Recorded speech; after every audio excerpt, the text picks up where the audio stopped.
And thanks for coming out. I think everybody knows what tonight's hearing is. We're going to set a few ground rules.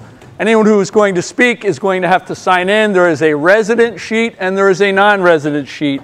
The residents will be given preference. They will speak in order first, and we will move on to the non-resident sheet. We don't want things to get overly repetitive, so if we've heard a point several times, we're probably going to close out on that. I know everyone wants to speak, but these things can turn into a circular discussion, which, you know, in this size crowd isn't all that productive. So with that, I wish everyone would rise and join me in the pledge. I pledge allegiance to the flag of the United States of America and to the republic for which it stands, one nation, under God, indivisible, with liberty and justice for all. Yeah, I'll make that announcement. Just so everyone knows, when you get up to speak, you can look at this. You're going to be limited to 3 minutes, which is a long time when you're speaking, believe it or not. I would also like to observe a moment of silence for the victims and the survivors of the Parkland shooting.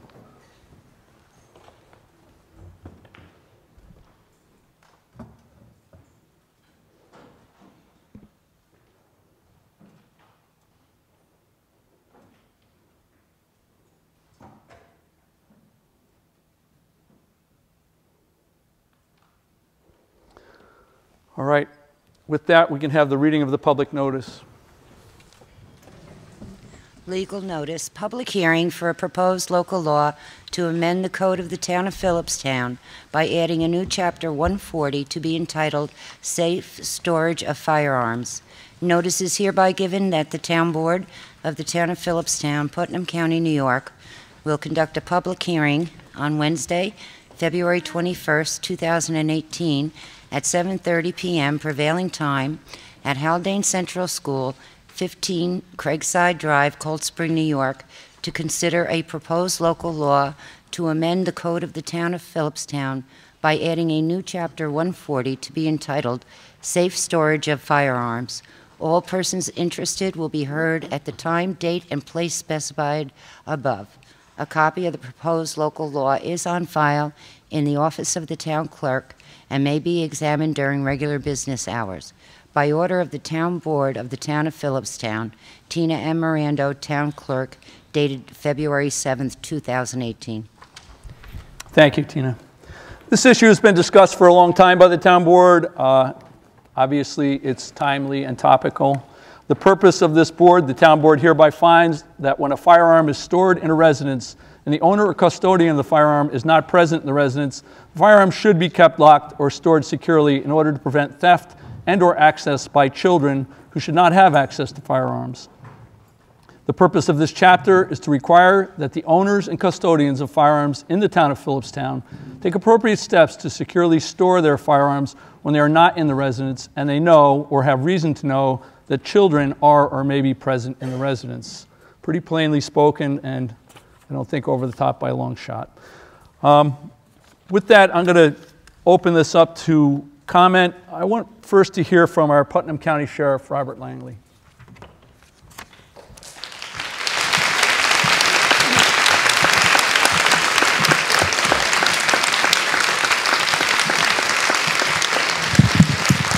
Thank you.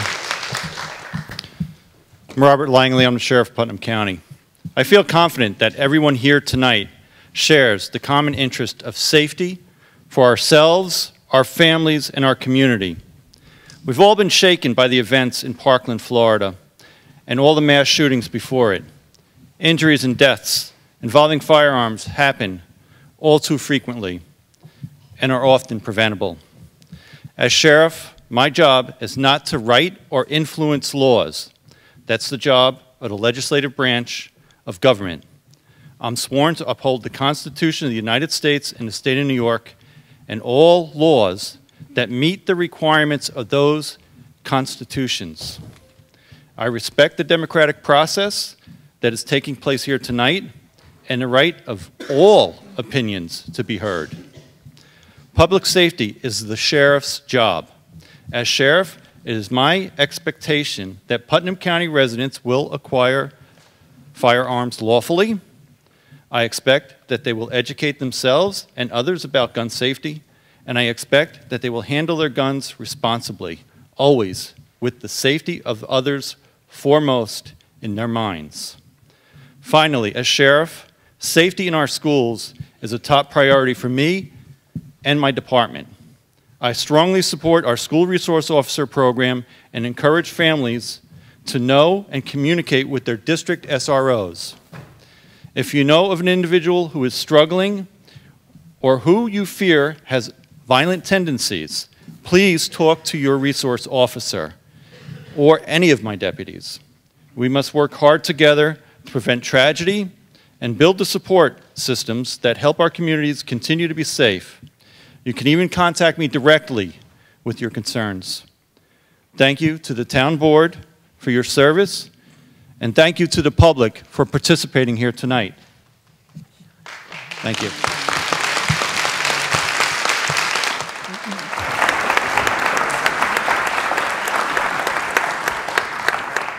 Thank you, Sheriff Langley. I also would be remiss if I didn't thank Deanna Bowers and the Haldane School for allowing us to use this auditorium tonight, so thank you very much.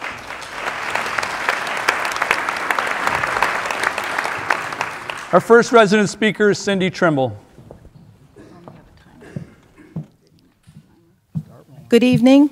My name is Cindy Trimble. I'm a resident of Philipstown. My parents were residents of Philipstown. My grandparents were residents of Philipstown.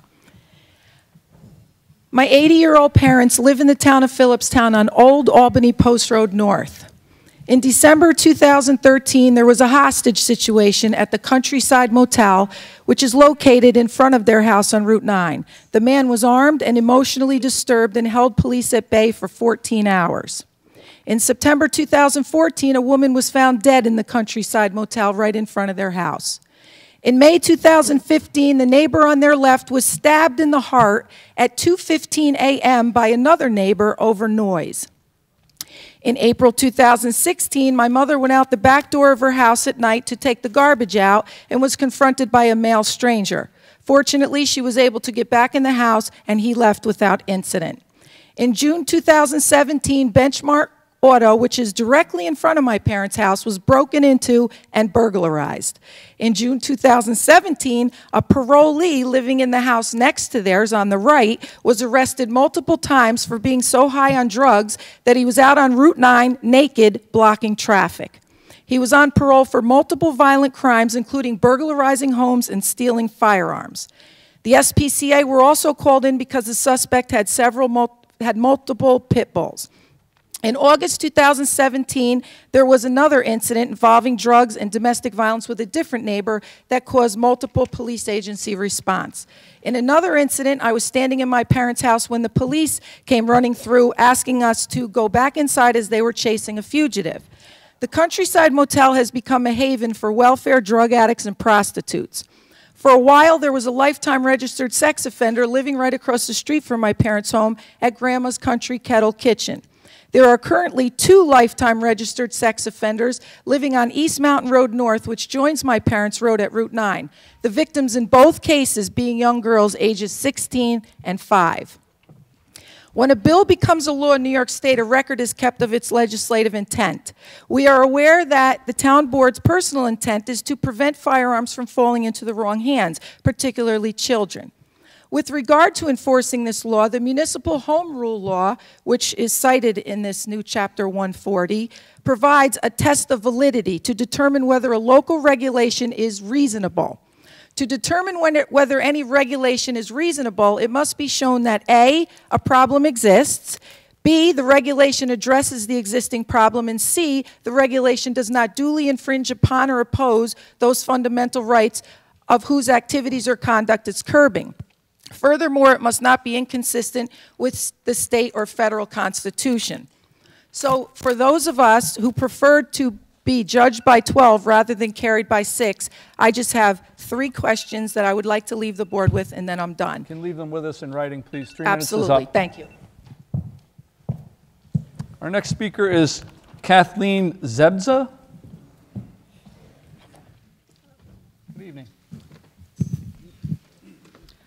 Good evening, everyone.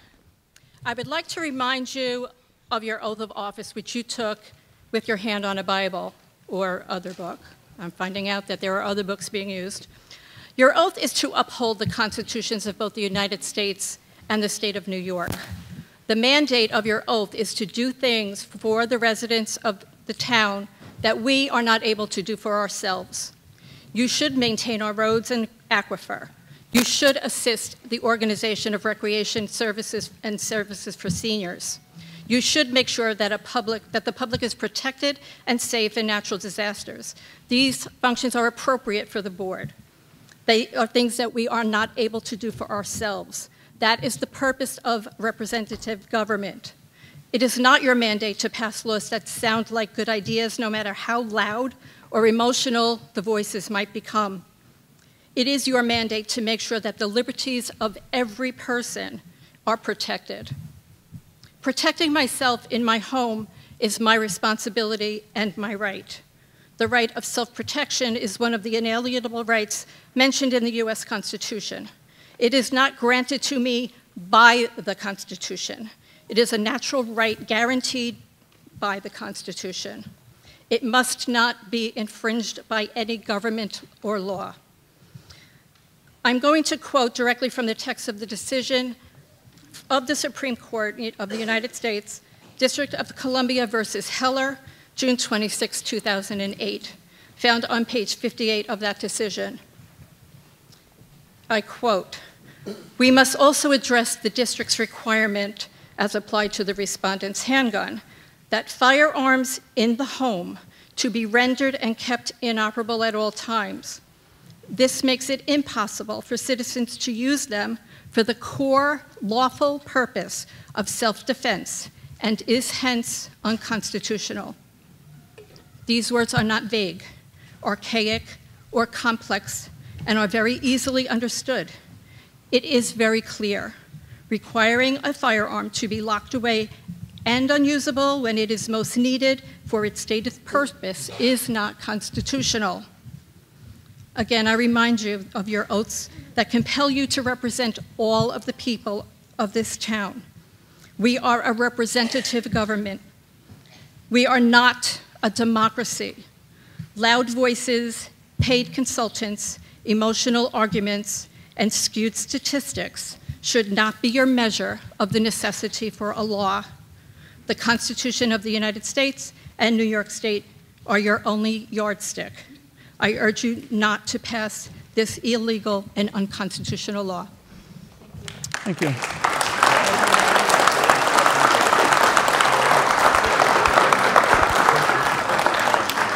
So I'd like to disperse or disabuse everyone of the Heller decision. I'm going to defer to Steve on that. Steve, could you address that? Sure. Steve Gabb is our town attorney. In the Heller decision, the Supreme Court dealt with a law that had been passed by the District of Columbia, which prohibited firearms to be stored in a residence unless they were unloaded, disassembled, and locked, or locked. And the Supreme Court said that that infringed on the Second Amendment because if you're in your home, you may need to access your handgun for self-defense, defense of your home, and so forth. This law, on the other hand, applies when you are not home. When the gun owner is not in their house and doesn't have their gun with them, they must leave the gun securely stored or locked if, and only if, they have children or have reason to know there are going to be children in the residence who might gain access to the unlocked firearm. That distinguishes us from the Heller decision. We do not prevent, under this local law, people from accessing their guns because they're not going to be home where their guns are.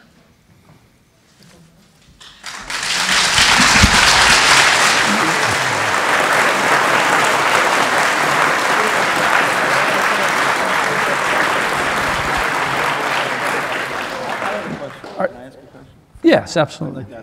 And Steve, the other thing, even when there is children in the home, the person could still have it unlocked if it's in their direct possession. If a person is home, This law does not impose any requirement to lock or securely store Even if a your child firearm. were in the, Even if a child's in the house, you leave it to the good judgment of the gun owner if they are home. Because it sounds very much like it's been very different. That's all this is, then what are we even doing here? That's a good law. That's all it is when you're not home. We're all under the impression that we're restricted when we're home. Where the impression was what you had last year, within arm's reach when you walk. No, we're just saying that we're all under the impression that the law is applying to both when we're home Well, and when we're not home. so let's, if you have to make comments, number one, we're going to speak in order. Number two is you're going to direct them to the board. That's why I read the law to start with, read the purpose of the law. The town board hereby finds that when a firearm is stored in a residence and the owner or custodian of the firearm is not present in the residence, the firearm should be kept locked or stored securely in order to prevent theft and or access by children who should not have access to firearms. The purpose of this chapter is to require when the owner and custodian of the firearm in the town of Philipstown take appropriate steps to securely store their firearms when they are not in the residence and they know or have reason to know that there are children that children are or may be present in the residence. That's the entire section of the law. That is the section of the law.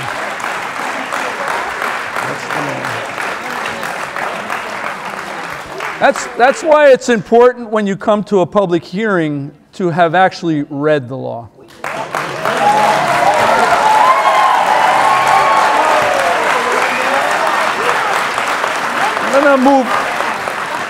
We're going to move this along now, and Rodney Dow is our next speaker. Rodney Dow. Well, if you were gonna yield the floor. No, defer to him and not to him. Okay, well, I have Arinos is next. Arinos Serratus. The events of last week were an aberration on human sensibility. Mental health is and should be the highest priority in the nation. There were signs of mental health issues which, by all accounts, went ignored for reasons that will become clear in the weeks and months to come. I'm going to offer constructive criticism on what I believe to be the lowest hanging fruit. Number one killer is opioids. In time of immense crisis throughout the entire country, the number one killer is opioids. According to an article in CBS News written in 2017, sadly, the problem has not been proved. This country is forcing an ever-increasing mental health and opioid issue. It has reached pandemic level where no one knows when the next death will occur. An innocent life could have potentially been saved had they had proper education from first their parents, pre-kindergarten, then through kindergarten, then through higher education. At our town board workshop, there were 5 trained firearm instructors ready to put a class together for children and adults. They made themselves known to the board. It was and is incumbent on the town board to have reached out to many of these residents with a level of knowledge to hold classes at Haldane and the rec department. This falls squarely on the town's lap. It remains the town board's responsibility to have made an effort by contacting members of this community and advertising for such a program. One resident in particular is Kevin McConville. He was the chief of police at MTA Police. That police force is the 7th largest police force in the country, and by all accounts, larger than most nations' armies. He, of all people, would have most likely known and have access to more than one volunteer and many instructors. Countywide, countywide, we're broaching close to 25 opiate overdoses, leading to deaths in 2016 and 17. A minimum of 5 that I recall in our own community. Ignorance of the dangers is not an excuse for failure. Without proper training, little Johnny or Susie will hopefully call an adult to let them know where the firearm is. Without education, that adult is probably the highest probability of being the one to have an accidental discharge. Why? Lack of education. Demonizing this issue is a perceived gun issue only continues to promote ignorance and further division. This community would be better served by joining together to combat the lack of firearms knowledge and opiate addiction and deaths. Opiates do not discriminate. It does not care about the color of one's skin, hair color, culture, or binary orientation. It is an unbiased, opportunistic angel of death. It derives pleasure by creating addicts who ultimately succumb to death. I've had my own personal tragedies and family and friends. I've got to cut this short. I'm running out of time. My personal belief is that this community should come together and create a safety class. Everything from firearm safety to opioid safety. It should start at the ground level all the way up. And I'm hoping that this community and the board will actually support us and meet us halfway in that venture. Thank you. Thank you.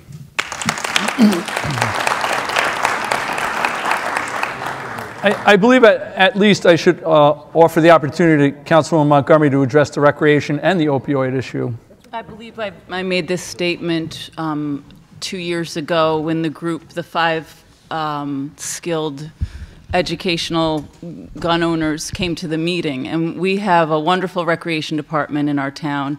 And when somebody wants a soccer program, they come to the community and they get together, they're volunteers, and they create a soccer program.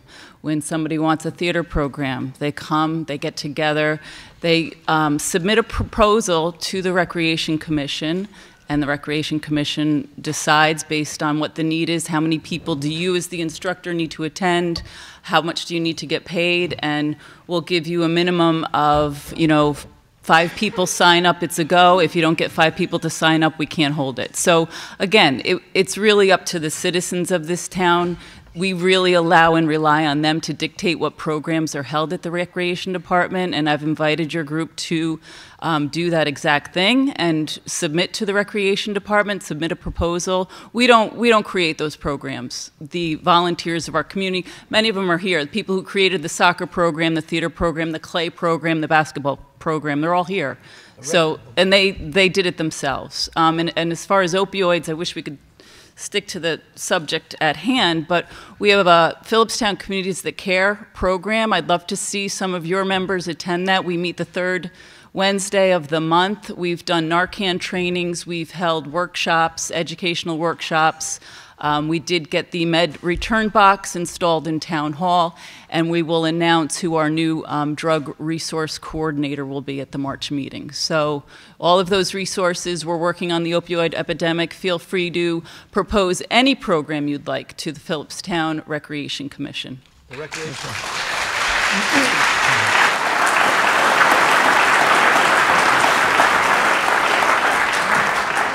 Recreation Commission meets the Rec Commission meets the final last Tuesday of every month at the Rec Center. We would be more than open to a program that would be organized and run by qualified instructors. We went over this at the 2 workshops too. We went over this at the 2 workshops with you guys.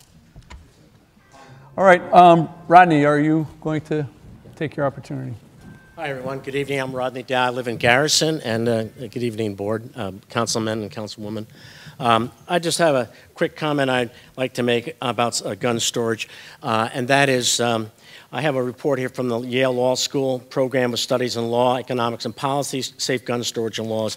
The abstract on this is basically gun storage doesn't do anything, and in fact it increases where there are increases in greater violent crime being committed. I would read this abstract, but I want to make sure I get everything in because it's a more important topic.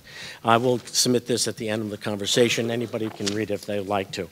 Most importantly, though, I have been keeping a record of gun accidents and firearm accidents and opioids overdose deaths here in Putnam County. And I have the data for the last 11 out of the 17 years. During that period of time, the 2 biggest years was this year, 2017, and 2020. 2020, I was involved in helping to break up a drug ring down. Oh, I'm sorry. I'm very sorry. We had a drug incident going on down at the landing. And there were just about every house was been broken into there except mine and a couple others. And that was taken care of. Most people don't know about it, but I took it upon myself because I saw it happening in a house next door to where I was living. And that was done in 2012 when we had the highest rate of, the first highest rate of drugs death. So we're right now, this year, we're coming up though as the worst. Could be the worst, which would be 23.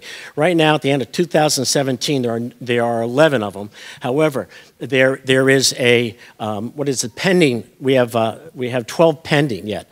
The problem is Putnam County does not have the laboratory for toxicity tests. It has to go out, it takes a long time. But we could could end up with 23. My bottom line here is we don't have a we don't have a firearm problem in this town. We have a lot of law-abiding citizens, good citizens. We have never found I've gone through all the records. I've never found a death to a minor by a firearm accident in the town of Putnam. If somebody can find it, please let me know. But more importantly, we have an opioid epidemic in this town, and we need to do something about it. I'd like to see a parallel law put in place where we lock up all our drugs, and that needs to be done for our kids. We have to lock our firearms up. Let's lock up our drugs. Thank you. I yield. Thank you, Rodney. Ken Cepeda. Thank you. 3 minutes. Thank you. Been a resident of Philipstown since 1982. Can you hear me? Yeah. Okay. Philipstown Board has identified safe storage as a critical issue. But there is also a youth opioid substance abuse problem, and it pains... Richard, yeah. Could you please control your audience?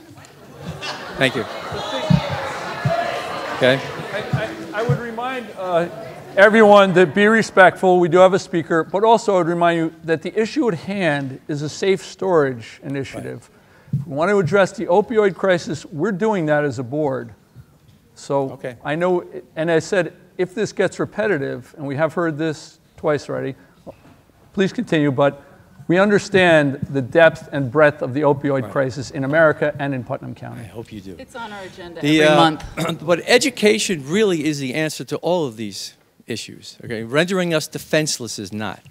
At last year's meeting, there were several well-qualified people, certified firearms instructors, hunter safety instructors, range safety officers, including myself, who outwardly spoke directly to the town board to offer their time by qualified instructors for youth programs in firearm safety.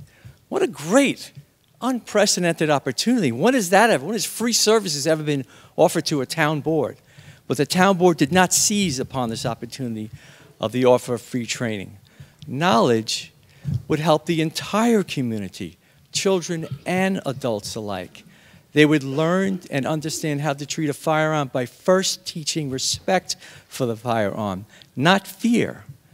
Here is an excerpt from a 2017 study in BMC Psychiatry, which shows what target shooting can do for kids. And these are quotes. The unique characteristics of target shooting, combined with theoretical knowledge on the subjects of children with ADHD and preliminary project experience in the field, indicate beneficial effects of practicing target shooting sports in children with symptoms of inattentiveness, hyperactivity, and impulsivity, end quote. It's my opinion that it is incumbent upon the board to take advantage of all those free and heartfelt resources and act upon initiating such a program. Once again, I am offering to you our service that will be made available to all the public. A private citizen does not have access to the inner workings of a town. It is upon you to contact us. We've been waiting, as we have been for the past year. I have not been, you said you will contact people. I have not been contacted by the town board. Nobody has contacted me. The people contact us. No. If you want to go back in the tapes that we have from 2000, whatever, where you spoke, you did not offer a service. Give me the program. I'm happy to look at it. Okay. Thank you. Thank you. Alex Dubroff.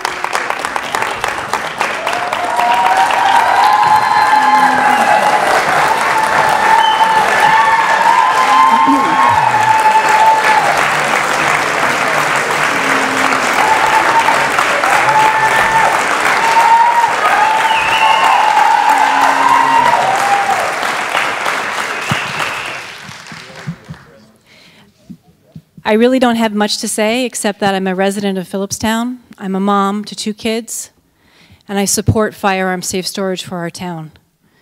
I think it's important that we can do as much as we can to keep our families and community safe. Thank you. Thank you.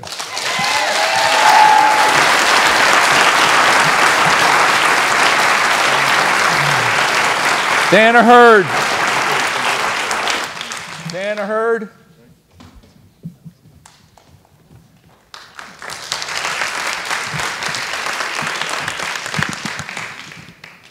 My name is Diana Hurd. I'm a resident of Philipstown and a mother, and I support this legislation. Thank you.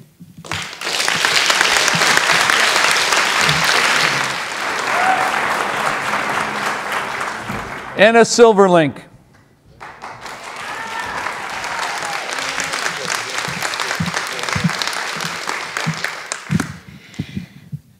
Thank you for being here. I am a member of this community. I live in Cold Spring. It is my town, it's my husband's town, and it's my 3-year-old's town, and it's my 7-year-old's town. And I have been personally affected by gun violence. And, you know, honestly, I think at this point we're all pretty much gun violence survivors. I lost my oldest brother. He took a 9mm to his head and had really good aim. He was a lifetime NRA member, and he shot himself in front of his wife with his 1-year-old daughter sleeping upstairs. I don't know if this law would have saved him, but I do know that guns do not save lives. Guns are made to kill, okay? Laws save lives, and I thank you for considering this law.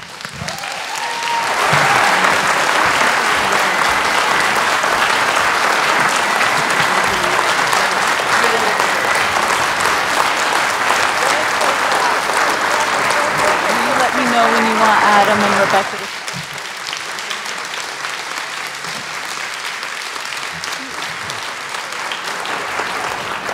Mike Capello.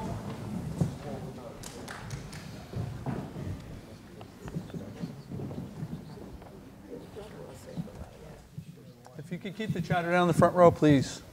Hi, good evening. My name is Mike Capello. I'm an attorney and also a lieutenant with the NYPD. I have 23 years of service with the NYPD. I have 3 small children that go to Haldane. We've been residents here for over 2 years now. And when I come home from work, the first thing I do is I secure my firearm in my gun safe. And I think it makes common sense.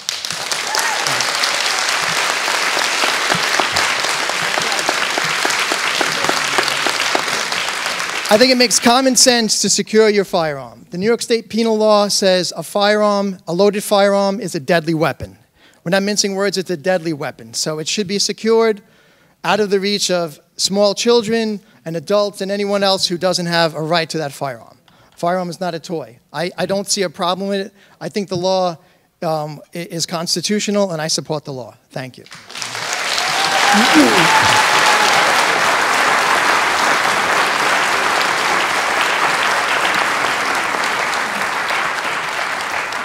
Dave Marzolo.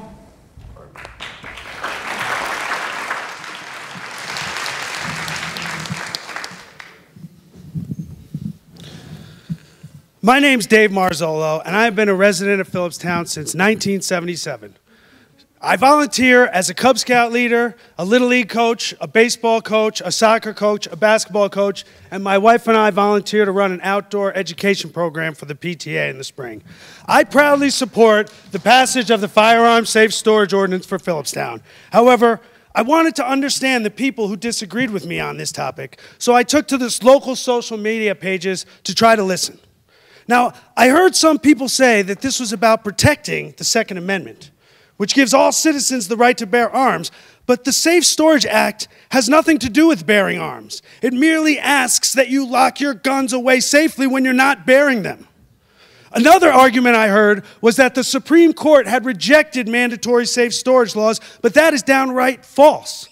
What the Supreme Court did was to let local and state governments rule on this themselves. In fact, in 2015, the Supreme Court ruled 7-2 to uphold the safe storage law that had been enacted by the city of San Francisco.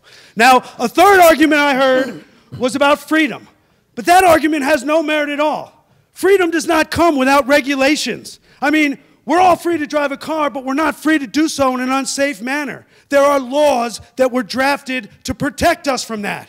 Now, this one argument I heard that I seem to hear the most often was that the time it took to unlock a safe could be the difference between life and death and home invasion. Well, let me tell you something. I own a gun safe. I do not own a gun, but I own a gun safe.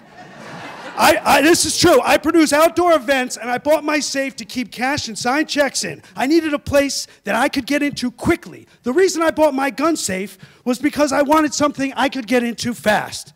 Now, gun owners have two choices: to lock their guns or not to lock their guns.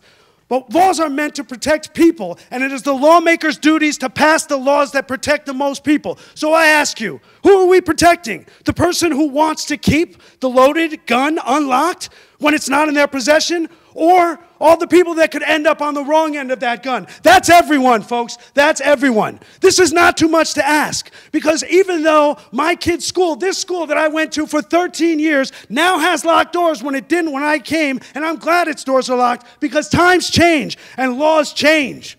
I believe it's more important to protect the lives of those carefree kids on the playground than it is to protect the rights of someone who wants to be able to leave a loaded gun lying around without accountability for the people who can do damage if the gun falls in the wrong hands. Mr. Supervisor, members of the board, it takes only 3 seconds to unlock a gun safe. Those 3 seconds are not worth all of the years left that those children on the playground have yet to live. Enough's enough. We got to get gun laws. Come on, people.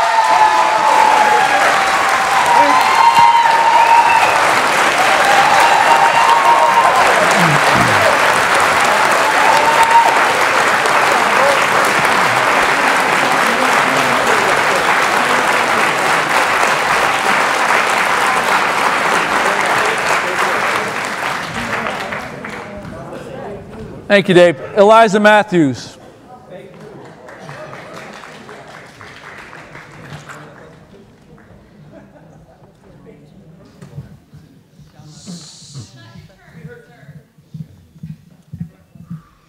Hi, good evening. Hey.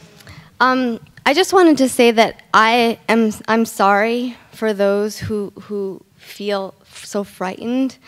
And this woman mentioned a gun being stolen in Philipstown, and I think that's the point. I think that's the point of this law, is that a gun can't be stolen when it's not locked up, when it's locked up. And I'm sorry that they don't feel safe in this world without having an unlocked gun when they're not even home. But that's not my child's fault. And my child will not suffer from their fears. And any gun that is used to hurt my child, I blame them. Thank you.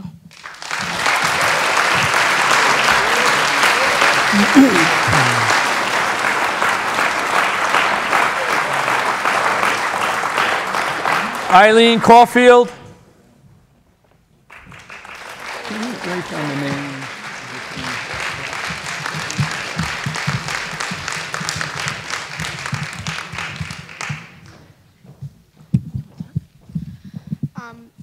So first of all, I believe safe storage should be a law. And so people are saying, oh, Second Amendment, we deserve the right to bear arms. The Founding Fathers weren't planning on having these semi-automatic guns with these magazines that hold up to like 30 bullets. So,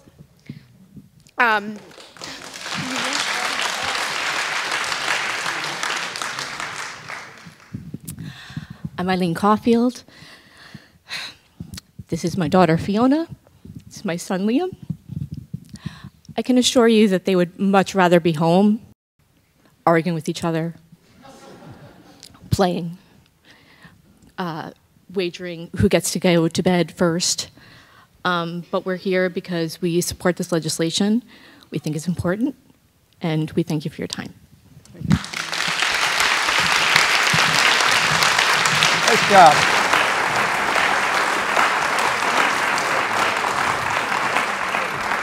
Marie Kane Seitz.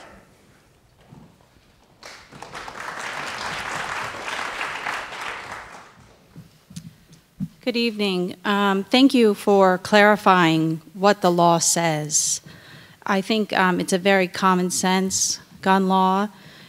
By reading it and having the town attorney speak to it, I think it shows that it doesn't prohibit anyone's right to bear arms. I appreciate what people are saying about the opioid crisis. I have 4 children. I have a lot of their friends have died because of the opioid crisis. I don't see them as mutually exclusive things that we have to either debate safe gun storage or an opioid crisis.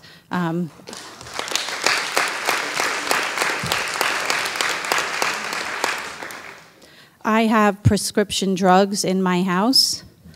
I have them locked in a safe. If I had a gun in my house, I would have it locked in a safe. Please, use your common sense. Thank you, and I support this gun law. Thank you.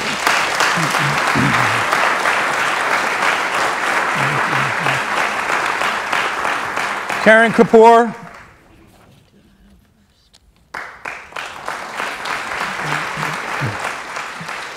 I'm Karen Kapoor. I'm a Philipstown resident, and I'm sure, like most people in this room, feel really helpless every time I hear in the news of another shooting.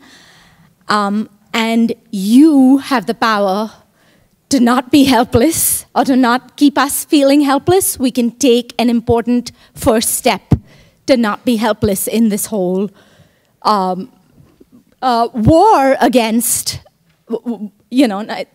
not war, but you know what I'm trying to say. We don't want to feel helpless. We want to be able to do something. And here we are. We can take a first step and actually do something. So whenever we hear in the news of another shooting, we can say we didn't just sit back and do nothing while this is happening to our children. And I'm a preschool teacher, and I live in fear of having to one day protect those 20 children in my care. I don't want to ever have to do that. And this is such a great step that we can take together as a town to make sure no teacher ever has to, in this school, at Haldane or any other school, have to, put their lives at risk to protect children, our children. So please, thank you for considering this, and I support this law.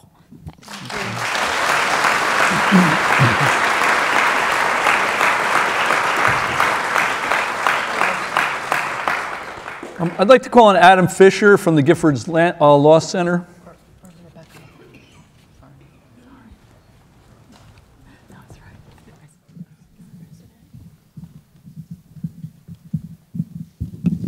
we on the non-resident section now? These are consultants. Now, are they paid consultants? No. Nope. Then they are given preferential treatment? Yes, they are. It's my meeting, and I'll run it the way I want, so please.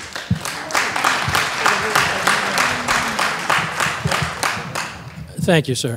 My name's Adam Skaggs. I'm not a resident of Philipstown. I'm a resident of New York City, and I'm chief counsel for Giffords Law Center to Prevent Gun Violence. That's the legal arm of the organization established by former Congresswoman Gabrielle Giffords and her husband, Navy combat veteran, and NASA astronaut Mark Kelly. I know there are a lot of members of the community that have already spoken and that have a number of things to say. I just want to make 2 brief points. The first is to address the suggestion that the contemplated ordinance somehow violates the Constitution. We've heard from this gentleman that the Supreme Court upheld by 7-2 vote very similar legislation to this. I think that reveals that the suggestion that this is unconstitutional just doesn't hold water. But if we want to look beyond that, we can go back to the decision, District of Columbia versus Heller, that we heard quoted at length earlier tonight, suggesting that this was unconstitutional. I'd just like to read a very short passage from that same decision that says, nothing in that decision or the Second Amendment suggests the invalidity of laws regulating the storage of firearms to prevent accidents. That same decision made very clear that laws regulating storage of firearms to prevent accidents are fully constitutional.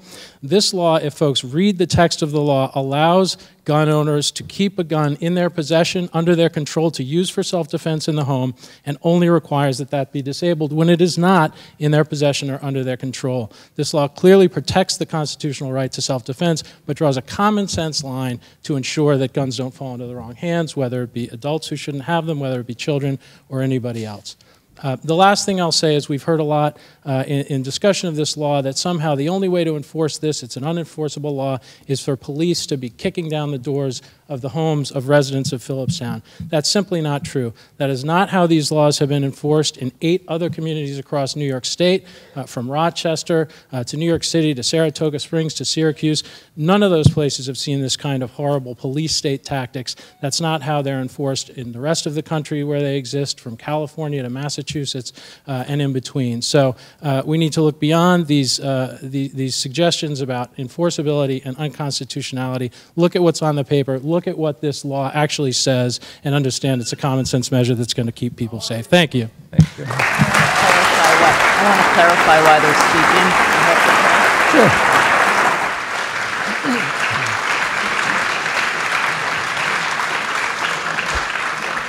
Sir, just to clarify, Adam and Rebecca will be getting up, sir, who questioned whether they were residents. Adam and Rebecca will be getting up throughout the meeting as we go to consult. As we go along, we have...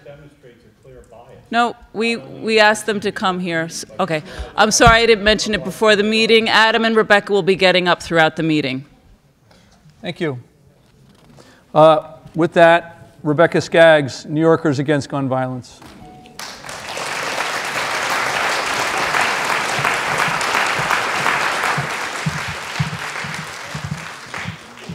Hi, thank you very much. My name is Rebecca Fisher. I'm the Executive Director of New Yorkers Against Gun Violence. New Yorkers Against Gun Violence is a statewide organization that's been advocating for sensible gun safety laws at the federal, state, and local levels for over 20 years. We work hard to support the priorities of local residents like you in small towns across New York State to ensure that our families and neighbors are safe in our communities. I'm here today to support the Philipstown community and to urge this town board to pass a common sense safe storage law requiring gun owners to safely store their firearms when children are present in the home and when gun owners are not in the residence. In the aftermath of senseless tragedies, from horrific mass shootings like the most recent in Florida, to firearm accidents, gun suicides, and domestic violence, many people feel helpless, just like your local resident said earlier. But there is a simple solution. It's straightforward. It's constitutional. There are reasonable gun safety laws that are effective at preventing tragedies. States and communities with common sense gun laws have fewer gun deaths and injuries, and that's a fact. Our state law does not require owners to safely store their guns in the home when children are present, including young, curious toddlers or depressed or lonely teens. And it's up to local government like yours to help implement and fill those gaps. The fact is, many gun owners, even well-meaning, generally law-abiding gun owners, do not lock up their guns. Research has shown that 1.7 million minors in this country live in homes with loaded, unlocked firearms. There is a clear need for safe storage practices. Unlocked guns in the home significantly increase the likelihood of fatal unintentional shootings, suicide, mass shootings, school shootings, and is a serious risk to the safety and well-being of our children. To the extent data has been available and accidental deaths are seriously underreported, there were 20,000 minors killed or seriously injured in accidental shootings between 2005 to 2014, and the majority of them were 12 or younger. 4 out of 5 accidental shooting deaths among children occur in the home, and most of these deaths occur when children are playing with an unsecured, loaded gun when their parent is not in the room or present. Unlocked guns not only lead to accidental death of children, they also increase the likelihood of suicide by firearm, including kids under 19. Between 2004 and 2014, over 6,000 minors intentionally shot themselves in this country. And suicide rates have been increasing nationwide over the past decade, including here in New York State. Since 2000, the number of suicides has increased by 32% in New York. Given the presence of firearms significantly increases the likelihood that a first attempt will lead to fatality, a safe storage law requires owners to lock up their guns will significantly decrease the chances that a suicidal teenager living in your town will take their own life. And a study of 3 years after the Sandy Hook shooting showed that in 65% of school shootings covered by the study, the shooter used a gun obtained from his or her home or from the home of a relative. And it is worth emphasizing, finally, that leaving one's guns unlocked and unstored in an empty home increases the chance that in an event of home intrusion, that gun will be stolen. These safe storage laws have been upheld. They've been passed in many towns across the state, including in Beacon, your neighbor. Please pass a safe storage law. Thank you.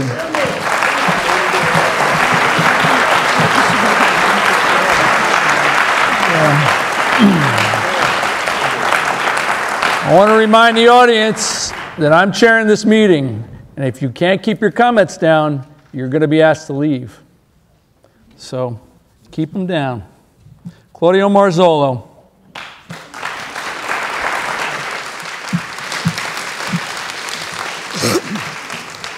My name is Claudio Marzolo. I'm a 42-year resident of Philipstown.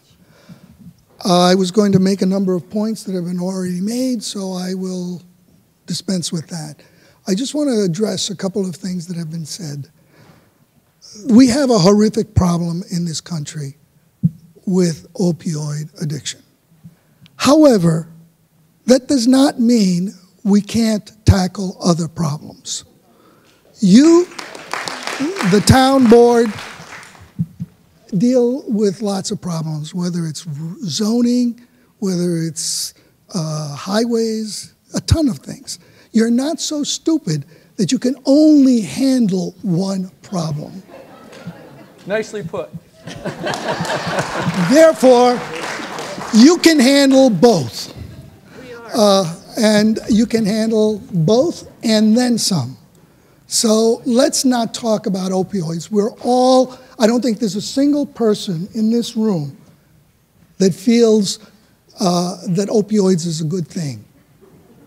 So let's lay that aside. It's just a red herring designed to point you away from what you want to do.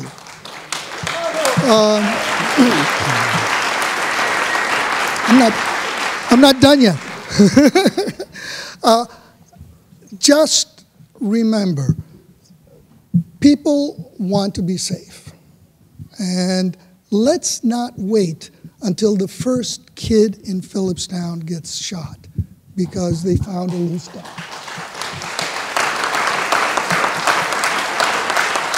That's called closing the barn door after the horses have run away. Yes, no kid has been shot in Philipstown. Is there anybody here who can tell me that no kid is going to be shot in Philipstown over the next 20 years? No. Some person will leave a gun out, 3-year-old will find it, play with it, and do some damage. I understand people may want to sleep with a gun under their pillow because they feel unsafe, but that's not what this law addresses. So I urge you to pass this law as soon as possible.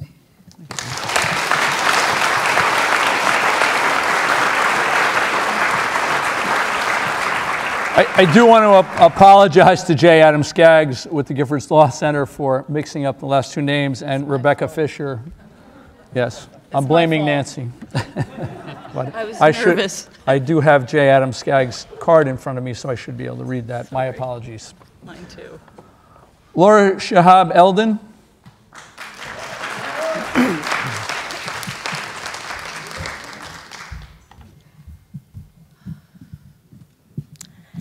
Hi, I'm Laura Shahab Eldon. Thank you for pronouncing my last name pretty well.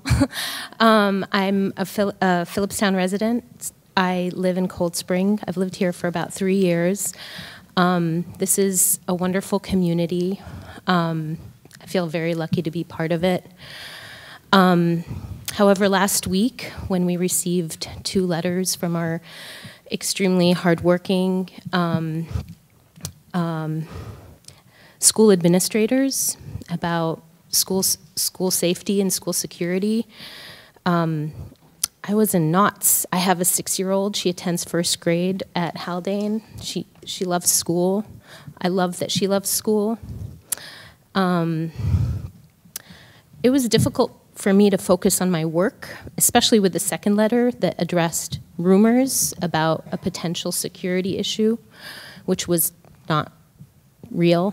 But I think it was a little bit a result of what's happening to us as a society.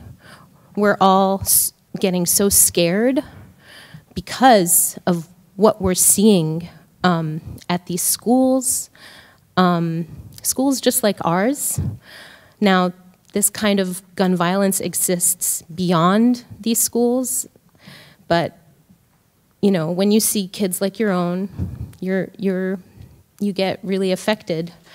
And I just want to say that I'm in support of this measure because if it saves one life, it's worth it.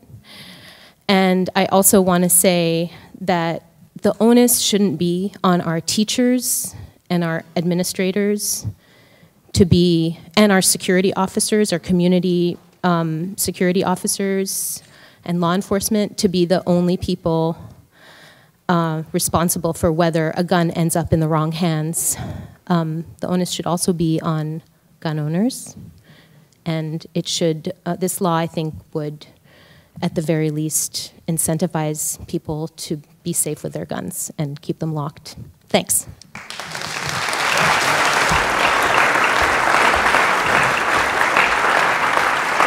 Laura Danilou.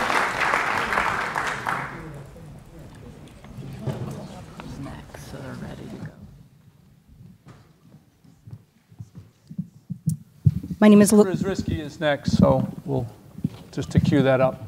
My name is Laura Danilov. I am a resident of Philipstown, and I support this measure. Thank you.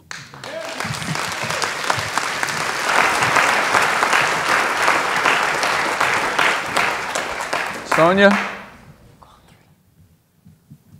Gianna Capella will be after that, and Steve Sterling after that. Hi, my name is Sonia Rizariski. I've lived here with my husband for going on 27 years, and I have 3 kids, all boys. Boys are statistically more vulnerable to using firearms that they find. I mean, that's a study. When my kids have a sleepover, I lock up the booze.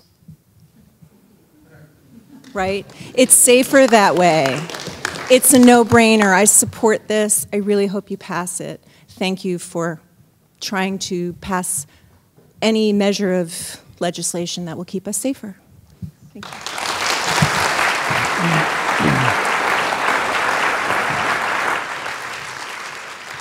My name is Janina Capello. I'm a Philipstown resident, and I support this ordinance. I think that deadly weapons should be kept away from children. Thank you.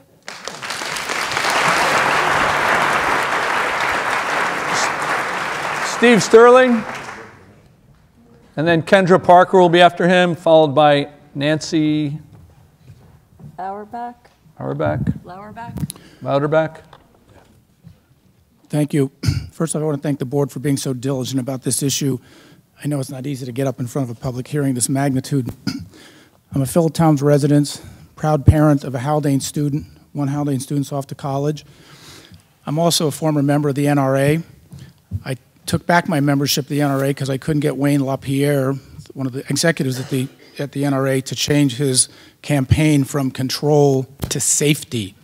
This is all about safety. For anybody who's laboring under the illusion, as the emails I get from the NRA, even about this very meeting tonight, about our Second Amendment rights are under threat, our gun control is under threat, it's not so. If you know anything about civics, they can barely pass a law in Washington, let alone change a Second Amendment. It's never going to happen.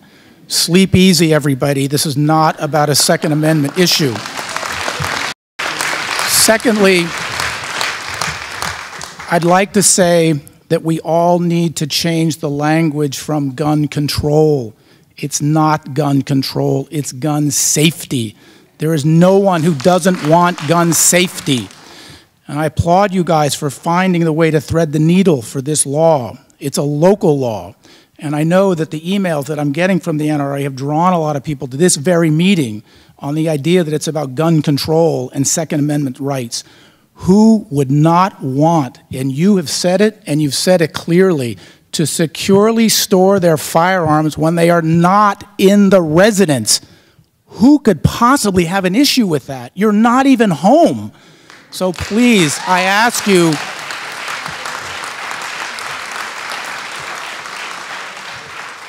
resist all these false threats about control and Second Amendment. It's not there. You are standing up for safety. The town of Philipstown is turning out to stand up for safety. It's the smallest step we can make for safety. I love this town. I love this community. People are turning out for lots of issues in this town, and I appreciate you all making this a public hearing, because what we should be hearing is, while you are not in the residence, what could be more safer than that? I ask you to support and pass this, this local law. Thank you very much.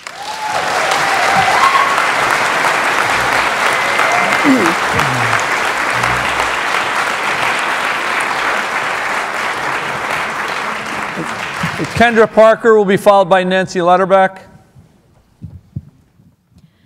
This law was made for a kid like me. I grew up around guns. My dad had 2 rifles and a shotgun in the closet. When I was 6, he took us squirrel hunting. When I was 10, we went out in the back field at my uncle's house and shot at targets. When I was 14, I shot my first and last handgun. When I was about 12 or 13, my sister and I were home alone because we were old enough. My parents were at work, and some neighbor boys came over, and they were knocking at our door. And they were about the same age as we were, just goofing around. And we opened the door, and they pretended to try to get in. And I went for my baton, thinking I could bang them off, whatever, keep them out. And my sister went into the bedroom to get one of the guns that were obviously unlocked. They were not loaded, but they were not in a gun safe or locked in any way. That day could have been very tragic. Luckily, we came to our senses, question mark. They left, and nobody got shot that day. We knew where the bullets were. We knew how to load a gun. Not everybody is going to get that lucky. This law was made for a kid like me, and I support it.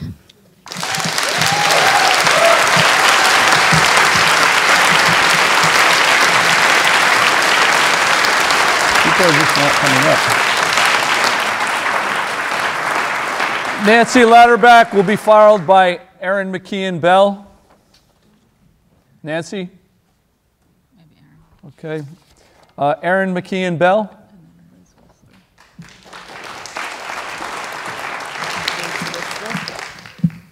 Hi, good evening. Thank you. My name is Erin McKeon Bell, and I grew up in Philipstown. I have some family members who've lived in Philipstown for decades, and I have children who are school-age children, and I support this firearm safety law. It's the common sense thing to do. It's a step in the right direction to make sure that we can be safe gun owners, if you are, and feel responsible and proud of that, and to be safe and secure that we're safe in our community and that our children are safe in our schools. So thank you.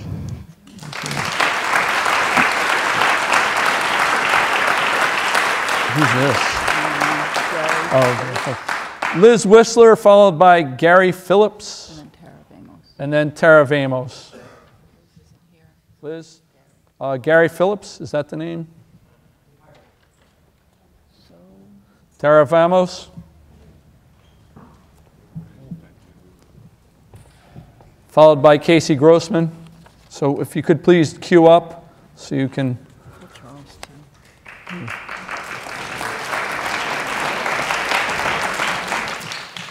Hi, I've been there have been such powerful testimonies from so many people here tonight.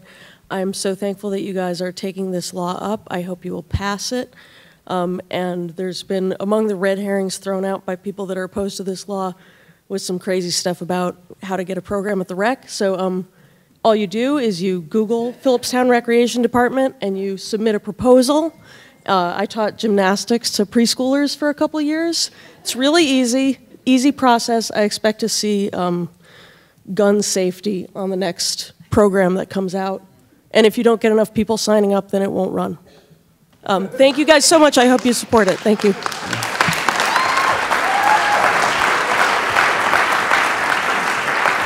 Casey Grossman, followed by Charles Bezusik. And if I'm butchering your name, I apologize in advance. Hi, I'm Casey Grossman. I'm a resident of Cold Spring and Philipstown. And I just want to make a confession to everyone here who knows me. I grew up in a house with a lot of guns. My father was a gun dealer. He would go to the shows with the loophole, and he sold guns. And there were guns everywhere. He forced my mother to carry one in her purse, which she wouldn't do, so she would just tuck it under the seat of the car. And we had guns just everywhere in the house, handguns. And so I know when I was in high school, I skipped school. I brought all my friends to my house, and they all touched the guns. They all held the guns. Also, my dad had the guns stolen twice. So someone came into our house, and they stole all his guns. Also, when I moved to the city, he came with a trunk full of guns. He parked, I was living at the 92nd Street Y. He parked outside the Y in front of the doorman, locked the car, and ran up to my room to see where I was living. And the trunk was jimmied, and all the guns were gone. So I would just like to say, not everyone is going to be as lucky as I am, and my friends were only mildly deranged. So I would just like to say that there is a reason, you know, that you need this gun storage law, and I support it.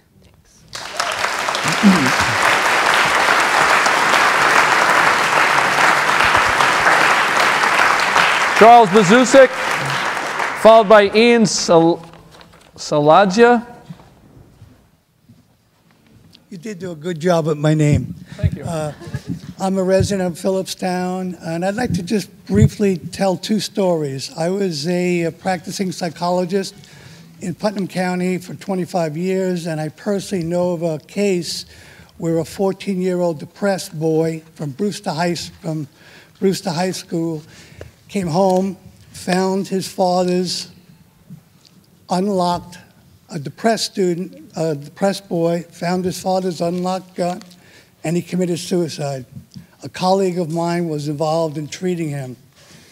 The second thing I'd like to say is one of our most conservative Supreme Court justices was Antonio Scalia, former justice. And he stated a few years ago, before he passed away, he's a strong proponent of the Second Amendment, but he did state, finally, that the government has the right to initiate common sense laws, common sense gun laws and safety laws. That's all I want to say. Ian Saladia. I'm sure I'm butchering this name. Saladiga. Raquel Vidal is next. Hi, my name's Ian Saladiga. I'm a Cold Spring resident. I'm also a documentary filmmaker, and I've been working on documentaries about violent crime for the last 12 years. I've been to many police stations and prisons, and my project, one of the projects I worked on last year is about kids who kill. And although it was a documentary about kids who end up in adult prisons for the rest of their lives, there was one of the facts that we couldn't ignore was that one kid was running around a parking lot, looked into a car, saw a handgun in the car. The car was unlocked, got it, went and showed off in front of his friends, shot him. He's in prison for the rest of his life. His friend is disabled. One of the stories was of a kid whose grandfather left a handgun in a jar in his kitchen. He brought the gun to school. He was angry with his teacher. pulled the gun out to show it off. He didn't feel like he was ever going to do it. Shot the teacher. Teacher died. Kid in prison for the rest of his life. The stories are countless. I just want to say that the stories are real. The accidents happen. I don't end up in nice towns like this shooting documentaries about stories of violent crime because things don't go wrong. I believe this law is very reasonable. I support it. And I've had too many things that I've seen that I just don't understand why anybody would not support it. Thank you.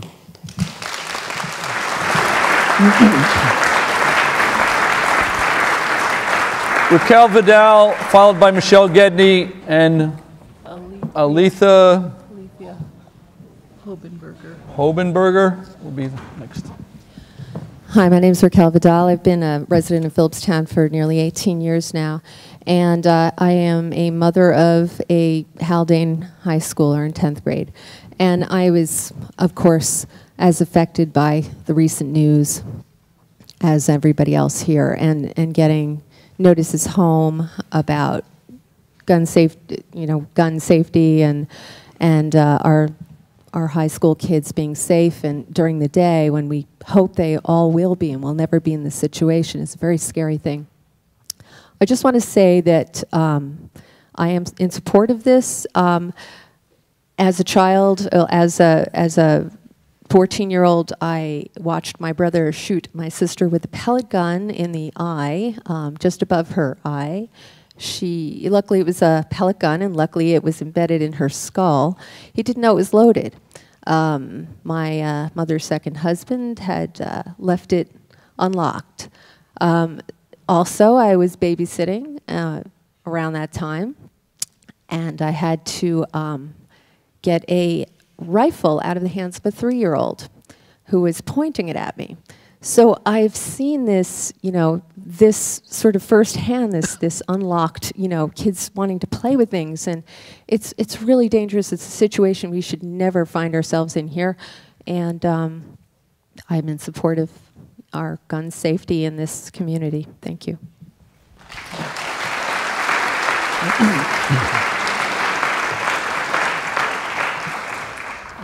Hi, I'm Michelle Gedney. I'm a resident of Philipstown, and I completely support this common sense bill. Thank you.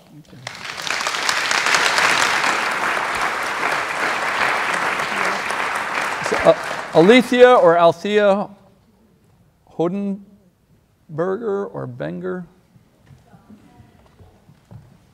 No? Okay, Malia Marzolo, followed by Sharona Birkin, excuse me, and Olivia Seymour.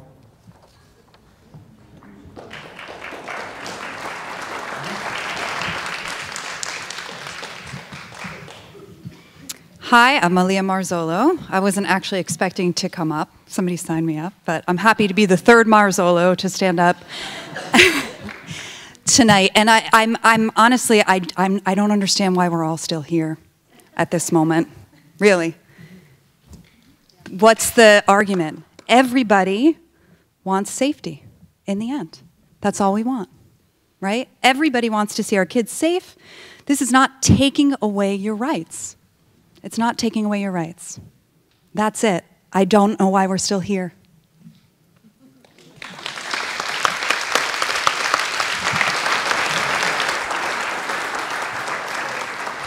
Sharona Birkin, Olivia Seymour, followed by Lithgow Osborne. Olivia, are you here? Seymour. I know I got that one right. Lithgow Osborne, followed by Avery Zuvik, followed by Stacy Matson Zuvik. Hi, thank you so much for taking up this ordinance, and I support the ordinance. And I want to tell you that this has another benefit. And I'll tell you, when I was younger, one of my mother's cousins was married to a man who was highly depressed. And he was a hunter. They lived out in California. And he came back from yet another stay at another clinic. And he was left alone in the house, and of course, he succeeded in taking his own life. And when my mother asked her cousin why she didn't remove the guns or lock them up, the response was, well, Jerry loved his guns so much, I just couldn't take them away from him.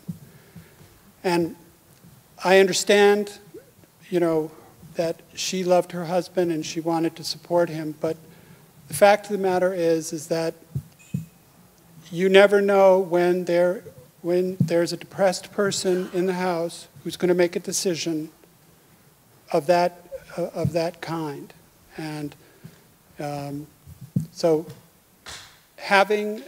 we've talked about the drug crisis, which is a mental health issue, and we've talked about gun safety. And where it comes together is when you have somebody who's going through a difficult time, who is depressed or suicidal, and this is an opportunity for them, if there's a gun available, to be able to make the ultimate choice.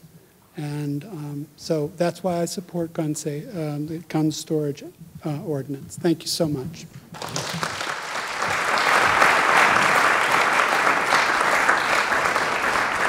Avery Zuvik, Stacy Matson Zuvik.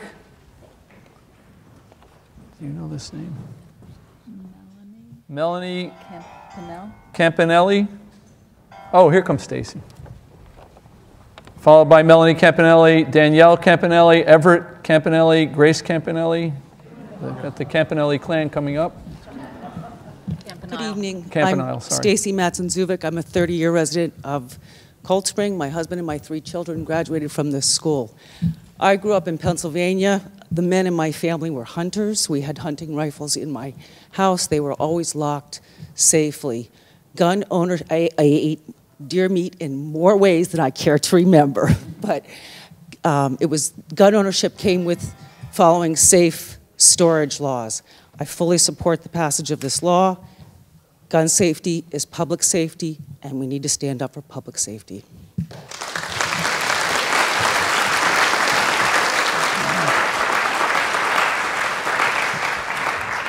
Is the Campanile family here? They went home? Okay. Lori Powers? Lois Powers? Or Lori or Lois? Lori Powers or Lois Powers? Lisa Diebold? Laura Kearns? Okay, thank you. Laura Kearns? Laura's here. No. Okay. Eileen Kearns. Okay, thanks, Eileen. Michael Beniskin or Benison? Michael? From Nelsonville. From Nelsonville. It's bad handwriting. Stephanie Rudolph? Stephanie Rudolph. David Hardy. Susan English. Jenny Evans. She's in support. Okay, Jenny Evans is in support. Luana Stroll. Luana Stoll or Stroll. This one I cannot read at all. Lydia Rosengarten. Lydia. Diane. Diane Ritchie or Diana Ritchie. Emily Barth. Amelia Barth, excuse me. Amelia Barth. Erica Bauer. We're going through this quickly. Diana Bauer or Diane Bauer. Aaron Freimark.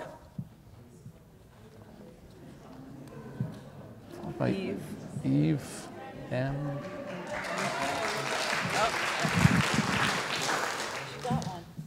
So I want to address this directly to the board, like most people. I know all of the board members. I've worked with you before. I'm really impressed about the work you're doing and how insanely difficult it seems to be to pass something that seems very common sense.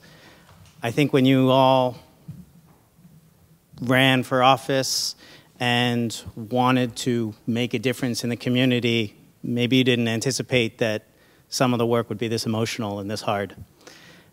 And I want to let you know, you have the support of the community. Thank you.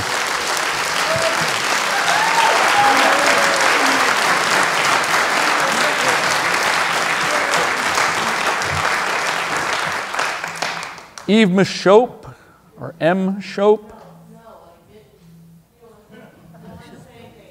Okay. Sandra McKelvey, followed by Jocelyn Apacello. Hi, I'm Sandy McKelvey and Aaron's wife. And we have 2 kids. We live in Cold Spring. We've lived here for about 9 years. And I have to say, when we moved to Cold Spring, the kids were young. The kids went to parties all the time at people's houses. And I never thought of asking this question, which people had been saying, you know, do you ever ask if at the house they have guns? I mean, maybe you should ask them. And it never even occurred to me to ask that question. My kids are older now. They go to people's houses. They go to people's houses when parents may not be at home because they're older. And I wonder, I think to myself, oh my goodness, is it possible that they're going to a house where there could be a gun that's not locked up? And that's so frightening to me. So I'm very much in support of this law. I hope it is passed. And I just wanted to make 2 comments about some things that other people had said. And one was regarding firearm safety. And of course, everyone should know how to be safe in and around firearms, but can we expect a young child to understand that? Somebody, you know, a 5-year-old, a 10-year-old to understand really what gun safety is? I don't think we can, and I don't think that they should have the onus on them to take on that responsibility. And the other thing that I wanted to say is that I don't understand how people believe that if they're not at home, that it would be safer for them to have an unlocked firearm in case there's a criminal there. Because, I mean, just think about it. If you're not at home and maybe your neighbor says, hey, you know, somebody broke into your house, are you going to run home and then hope that that criminal that's in your house doesn't take that gun that's not stored? They're going to take it before you take it, and they're going to kill you. So it doesn't make any sense to not have that gun stored in your house. And like that other man said, you know, if it only takes 3 seconds to open up your lockbox, you're going to be much safer if it's in storage. Thank you.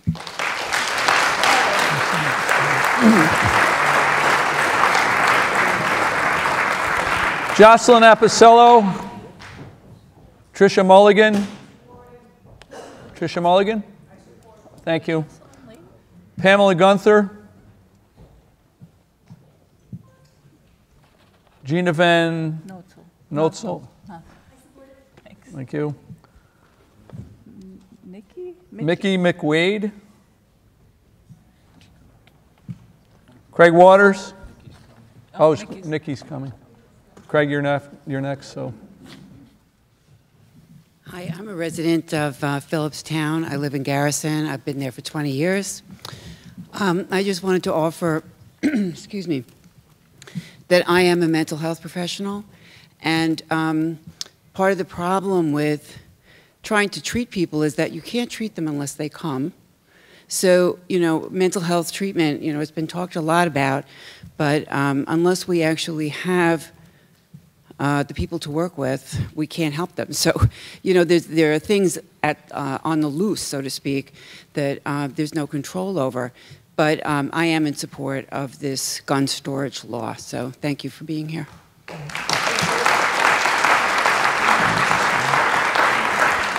After Craig, it'll be Katrina Bassell.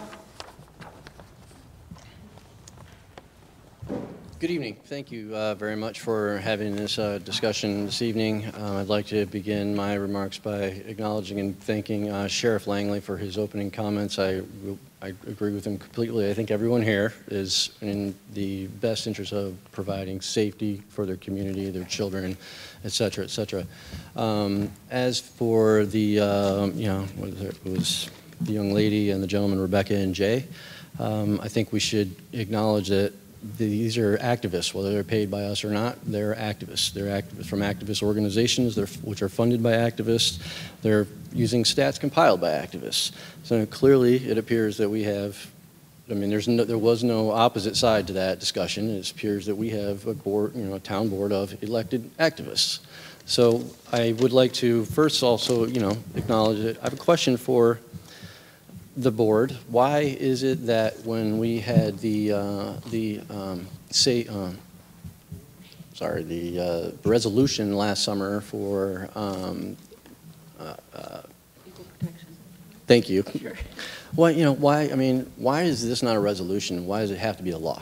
Like, if this was a resolution that we would be supportive of safe storage, I think you'd have 100% compliance and support, including from myself. No one disagrees that storing firearms is the responsible thing to do. It's the first thing you learn. With rights come responsibility. Why not have it be a resolution? See, because laws are essentially, thank you, the laws are, Mr. Marzolo made a comment, we're not asking much. Well, that's the point. Laws aren't asking. They're telling. You don't have an option to say if you're asked, you have a choice. You're not being asked, it's being told. A resolution is something that we can all agree on. It is a community, building thing versus a divisive thing. So I would ask why we couldn't consider it being a resolution versus a law. I don't also believe it's redundant. I think New York state law makes it clear that safe storage is a mandatory, as part of responsible firearm ownership. If it is going to be a law, has it been considered that there could be, because this imposes a financial burden, like to own a safe, to own a storage system. Has it been considered or talked about that perhaps there could be a tax credit, in compensation for proving that you're, in compliance with the law? Finally, I would just like to say that I do appreciate and acknowledge that this law, since its initial introduction, has considerably moved towards the center, and that it's important to acknowledge that it is only a law that now refers to being away from the home. It is certainly not something that should be, it was misunderstood by quite a few, I think, but that is appreciated. But still, why not a resolution versus a law? Thank you very much.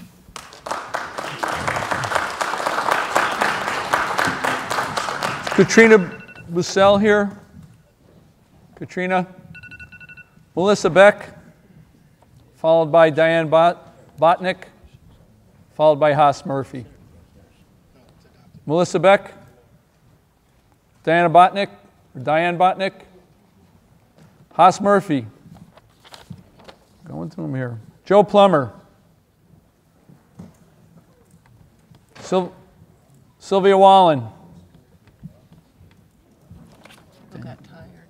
Danielle Garden. Danielle Garden. Two more on the bottom. No, those are from the front. William Kearns. All right, thank you. Christopher and Charlotte Serrati.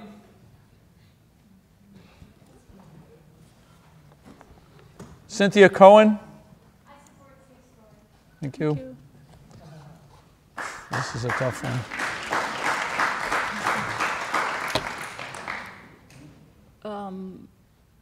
Can't read it. Can't read it. By, B-Y or R-Y, M-E-M-A-E-N. Two-letter name, B-Y or R-Y. This Might be in Garrison. Probably went to Haldane. This one I can't read either. Joni Bayer. Joni Bayer. Joni Bayer. No. No. Susan Nobel. Ivy Mearpole. Thanks, Ivy. Rebecca Ty. Thank you. Sarah Garland. Sandra Slokenbeg.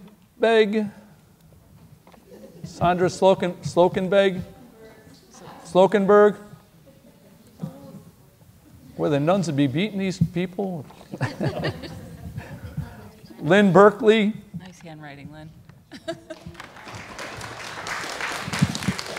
Hi, my name is Lynn Berkeley. I'm a resident of Philipstown. Thank you also for being here. I just want to reiterate an argument I heard here and I've heard elsewhere. The expectation that it's education alone and not safety that would keep our children safe. Do you really expect a 10-year-old to take on that burden, not to play with a gun they find in the closet? Or that 2-year-old toddler to learn how to safely unload a gun that they find in the drawer of their parents' bedstand? I don't think so. It's common sense. We need this safety law. I support this safe storage ordinance. Thank you.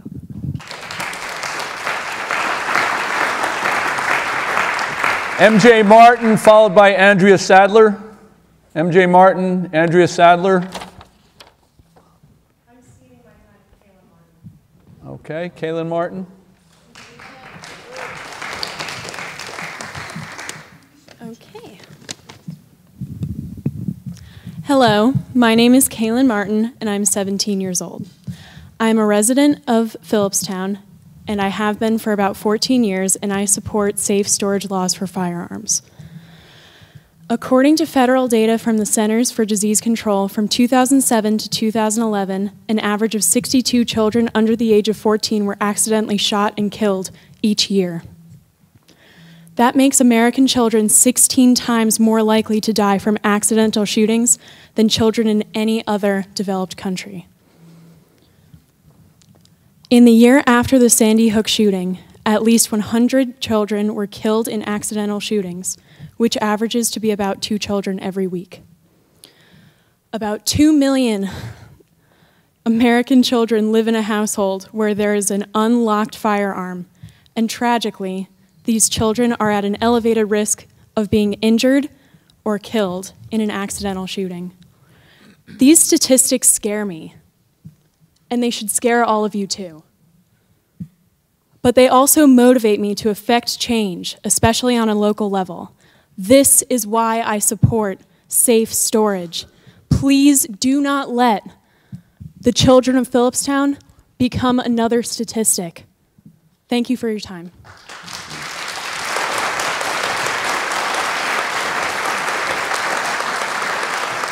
Fred Martin, followed by Heather Winnie, May McGrath. Hello, Fred. Hello, board members, Mr. Supervisor. Thank you for holding this forum. We do feel helpless. You know, a father wants to protect his children, and we hear about things happen, and we think, when is that going to happen to us? So thank you for taking a step in this right direction. I know there are a lot of gun owners here who do the right thing already. In fact, it's kind of standard practice to do the right thing and keep things safe. And I would acknowledge, you know, it's not those people we need to convince. Perhaps it's maybe the people who feel they don't want to be told what to do and that we're infringing on rights. And I think you've hit it on the head, that we're not trying to take away the right to bear arms in any way. It's about safety, and the statistics are about safety. And, you know, our fears and our hopes for our kids are about safety. So thank you for all showing up and trying to take this forward in the right direction.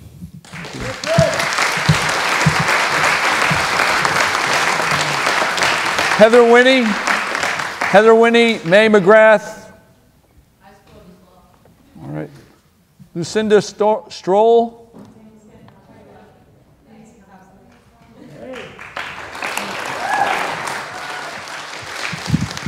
Hi, my name's May McGrath. I'm a student at Haldane High School, and I support the proposed legislation. I wasn't planning on saying anything tonight, but after hearing what the other speakers had to say, I think it's clear that there is no legitimate reason to be opposed to a safe storage law. It in no way infringes upon an individual's right to bear arms, and it does not prevent someone from being able to use a gun for the purpose of defense. If you're not in your home, you're not going to be using your gun for the purpose of defending your home, and if it's not securely stored, it could easily fall into the wrong hands.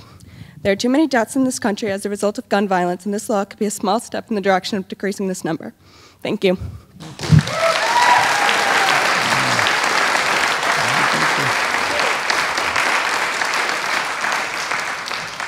Olivia Sickring, or? Thank you.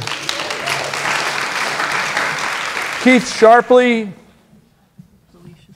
Felicia Saunders. Aaron Patton, or Arnie Patton. Rose Inman. Eliza Starbuck. Frank Haggerty. Hi, Frank. You going to come down? All right, in the interim, we could probably have someone else speak. Elizabeth Corio. Nancy Karp. Nancy. Taking them off here. Eddie Kane, or Kate. Very signature with a great flourish. Looks like he could have been a constitutional signer. Eric Vogel.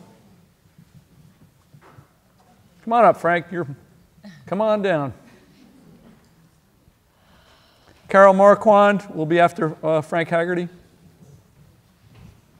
followed by Stan Freilich. All right, Frank. Hi, it's Frank Haggerty. I've lived in the town of Philipstown for about 10 years. It seems to be something people are mentioning. Once again, thanks to the board for all your work. I did prepare some remarks. I'm going to extract and paraphrase those rather than read it in its entirety. I'm going to preface that gun storage, is fundamentally a good idea. So there's no question about that. See if you can follow me. And can I hand you these in later? Yes, absolutely. I've got 5 or 6 copies. And if anyone else has written comments they want to turn to the board, please, after you speak, please turn them in. So I just preface with the topic of connotations and references to conditions and events elsewhere and under other circumstances could cloud the discussion of this proposed local law, and hidden agendas and ill-defined associations might then come into play.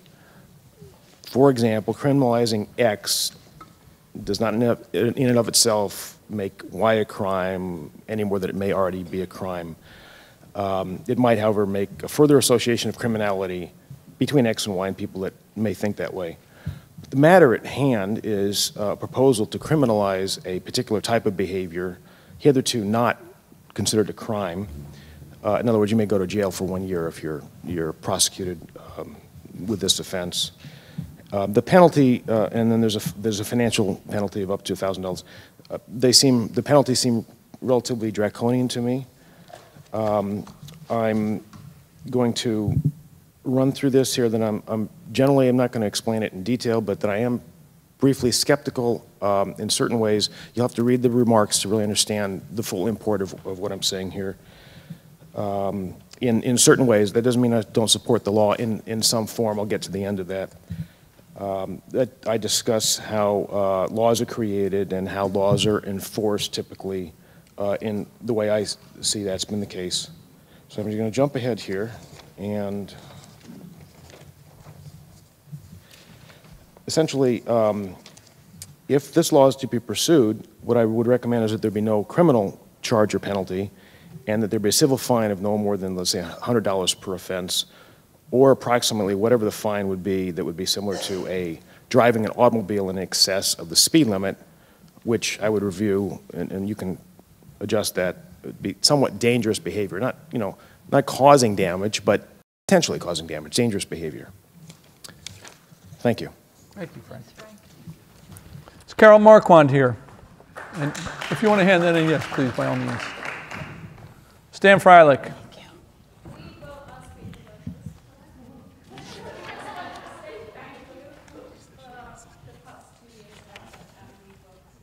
Thank you.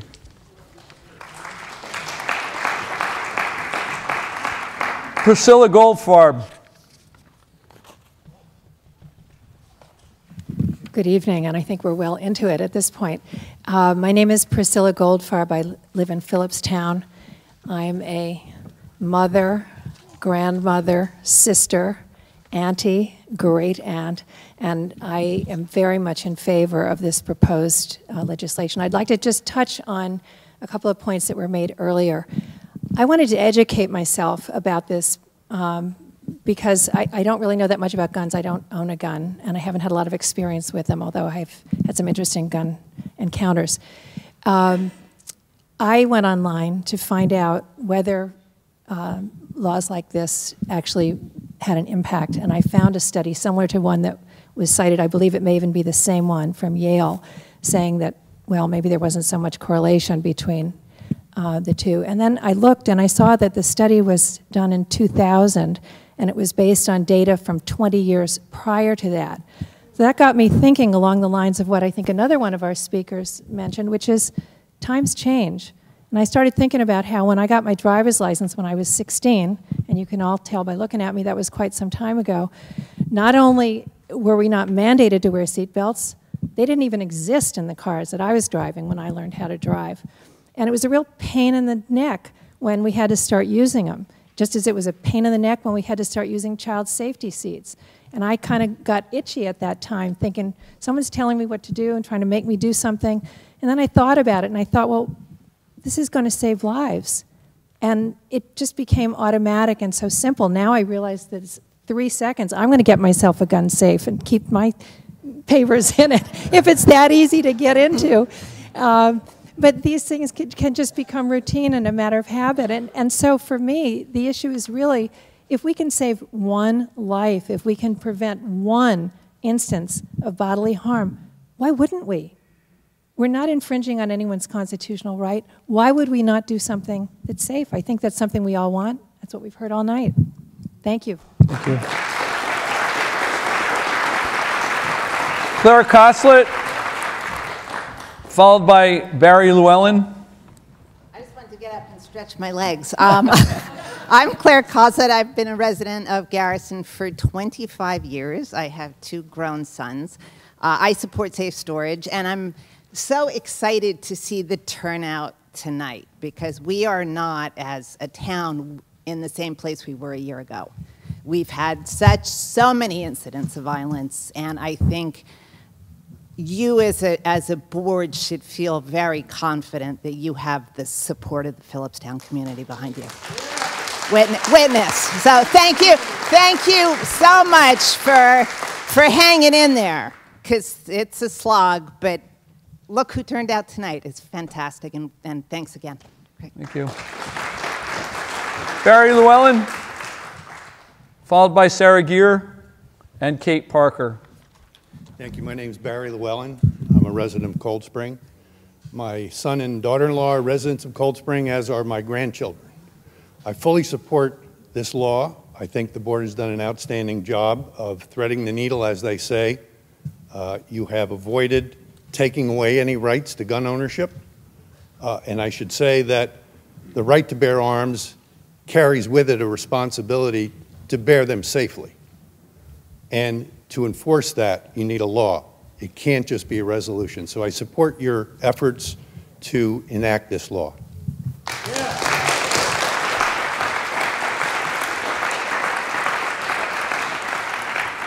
Is Sarah Geer here? Kate Parker? Amanda Parker? Carolyn Llewellyn? Followed by Rebecca Pearsall. Hi there, I'm Carolyn Llewellyn. I live here in town. I'm a parent. I work with children at the school. And first of all, I want to thank you guys so much for bringing this forth. There's a few things that haven't been mentioned that I want to bring up. One is my good friend, whom I disagree with on this about Rodney, got up at first saying, you know, this isn't a problem here. Why don't we work on the opioid crisis, which I thank you so much for what is happening. I'm really thankful this hasn't happened here, but every time it happens, we see news footage of someone saying, I never thought this would happen here. That prevention is worth a pound of cure, you know? We are all really affected by the news of the mass shootings, but the truth is most people who die or are injured by guns in the United States, which is upwards of 90 a day, it's handguns that people keep casually. And there's every few days in this country a toddler grabs a gun and injures or harms someone. It doesn't happen in any other industrialized country.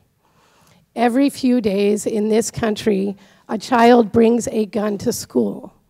That doesn't happen in any other industrialized country unless it's in a war zone. Every day, impulsive people find unlocked firearms and attempt or commit suicide. Now, some of those suicides could not be prevented because people will find other means. But 90%, 90% of people who attempt suicide and do not succeed do not die by suicide. It's an impulsive choice. If you are a depressed teen, if you are a very angry, upset person, and you are in a home that has a locked gun, you can't get that gun and shoot yourself. And it's possible you will find another way, but you have a 90% chance of not dying by suicide. The biggest advocates in the suicide community for gun awareness, or gun safety awareness, emphasize this over and over. So many suicides in the United States are by gunshot, and they're very successful because it's so easy. So if you prevent a suicidal person from getting a gun, simply by locking it, you can still get it in 3 seconds. You have saved a life, most likely. 9 out of 10 times you're gonna save a life. So once again, this hasn't happened here, and we are so blessed. Newtown is not far away. We all know, I know a lot of us, I think we all know people who've been affected by gun violence, and a lot of those cases were preventable. Every time a toddler has a gun, it's preventable. Toddlers can't get guns. They can't buy them. All right, Rebecca, your time is up. Thank you. Oh, that was all. Carolyn, sorry. That was Carol Llewellyn. Rebecca Pearsall? Thank you. Andrea Latvis? Thank you. Christine Caballero? Thank you. Richard Gedney? Thank you. David Williams, or W-I-L-L? Mbach? No? No, I think you're going too far with that one. David from Garrison, with a, we think it's a W last name. Oh, Lilburn. Wow. I'm crushed now. Man. Hi, David. You've signed so many town documents, I can't believe we don't recognize it. Yeah. I apologize. I thought I was in the sign-in sheet, not the sign-up sheet. So I'm not really prepared to speak. I've got no facts to add. Step up to the mic, please. But when I was thinking about it, when people were talking about gun safety, I was thinking, growing up in Australia, I was taught gun safety from a very early age, and trained on 303s, 22s, no handguns. And I was so impressed by those little tiny bullets, those 22s. I took one home with me and was playing with it in my pocket. And while sent to the bathroom for misbehaving somewhere, I accidentally dropped it, and it went off. It missed me. But we forget about the ammunition side of things as well. You know, we're talking about this. So, in conclusion, I support your effort. I thank the Sheriff for coming down and making a fabulous opening remarks. I appreciate your opening remarks, and thank you all.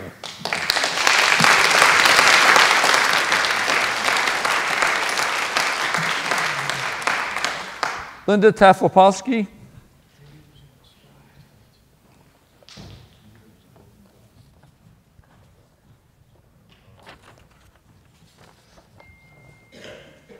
This last one that goes to non-residents we got. Hey, Linda. Hey, Linda. My name's Dr. Linda Tafopolsky, and I'm a parent of 2 almost grown children. I raised them here in Garrison, and I'm also a licensed clinical psychologist. And of course, I support this very sensible ordinance, but I don't think it goes quite far enough. It's a good first step. It should be stronger, in light of the original proposed ordinance, so that safe storage is required whether or not children are in the home or expected in the home. I know that that alternative ordinance was previously considered. I wanted to share a story. I was present at a celebration in Garrison. It was a community event. My kids were there. They were about 6 and 10 at the time, and things were getting a little boring with the grown-ups, and they asked to go 2 doors down to their friend's home. And it was a family that I thought I knew well. They went over to that home, and I said, oh, I'll just be by to pick you up. And when the celebration, the community celebration was over, and I went over, and the family had said, yes, it's fine, they can come over. I went over, and they were engaging in target practice with a small bore gun, aiming at a target against a telephone pole. And the dad in the family had just stepped out for a moment to run down the street to pick something up locally. And I had never thought to ask, are there guns in the home? Will you make sure that they're locked up? There were guns in the home. They were not locked up. And fortunately, nothing bad happened. That was a family that I knew, and you may know as well. There is no, I also want to say that as a clinical psychology, there is no reliable manner to definitively predict dangerousness in advance. And so the whole idea of funding mental health is certainly a red herring and should not be considered as we consider this ordinance. You can provide all the mental health services in the world, but that's not going to prevent gun deaths if guns are not safely stored and are overly available. Last but not least, a close friend of mine who's also a clinical psychologist did provide psychotherapy to a 12-year-old that she treated whose life was devastated because he had taken out a family gun and accidentally shot his best friend to death. That's it.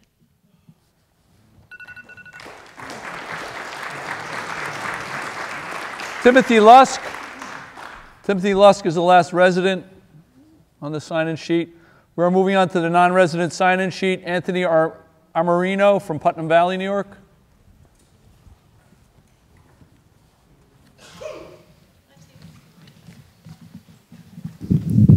Hello, Anthony Amarino from Putnam Valley. I'd like to thank you for moving this bill from where it was a year ago. It was ridiculous that the gun had to be locked up when it was out of your reach while you were home to where it is now. And while I agree with the statement of the law, I don't agree with the law. I feel it's an overreach for you to tell people what to do in their homes. And everybody that gets a pistol permit is given gun safety training. And they know they should take care of their guns when they're not home. And to make people buy a safe is a financial hardship. There's other ways to safeguard guns. You could get a trigger lock. You could disable the gun. There's other things you should think about with that. And is this going to be a criminal offense if somebody violates it, or is it going to be a penalty, a fine, when this law goes in effect? I'd like to know that too. All right, and that's about it. Thank you. A trigger lock does suffice in this law. It's disabling the gun. Okay, very good. And the penalties in the law as well. I didn't read the new adjusted law, so is it criminal or civil? It's criminal. Criminal? Yes. Okay. Thank you for the time. Thank you. C.J. Madison from Valhalla, New York. C.J. Madison. C.J. Madison here. This is going to be off the cuff. It seems to me that we're talking about two different scenarios here. When we first discussed this law a year ago, we were talking about what's possession, how close do you have to be to the gun and all that. That's in the house. This law here seems to indicate that you lock it up when you're not home. Makes perfect sense to me. I'd rather be out kickboxing tonight, but this was something I thought would be necessary. I think it's reasonable, but my fear is that we will be back here again discussing this in the home. I don't think that this is the end of it. This is reasonable in itself, but I think we're going to be back here again arguing. It's the way things go, inch by inch. That's all I got to say. Thank you. Marilyn Miller from Brewster.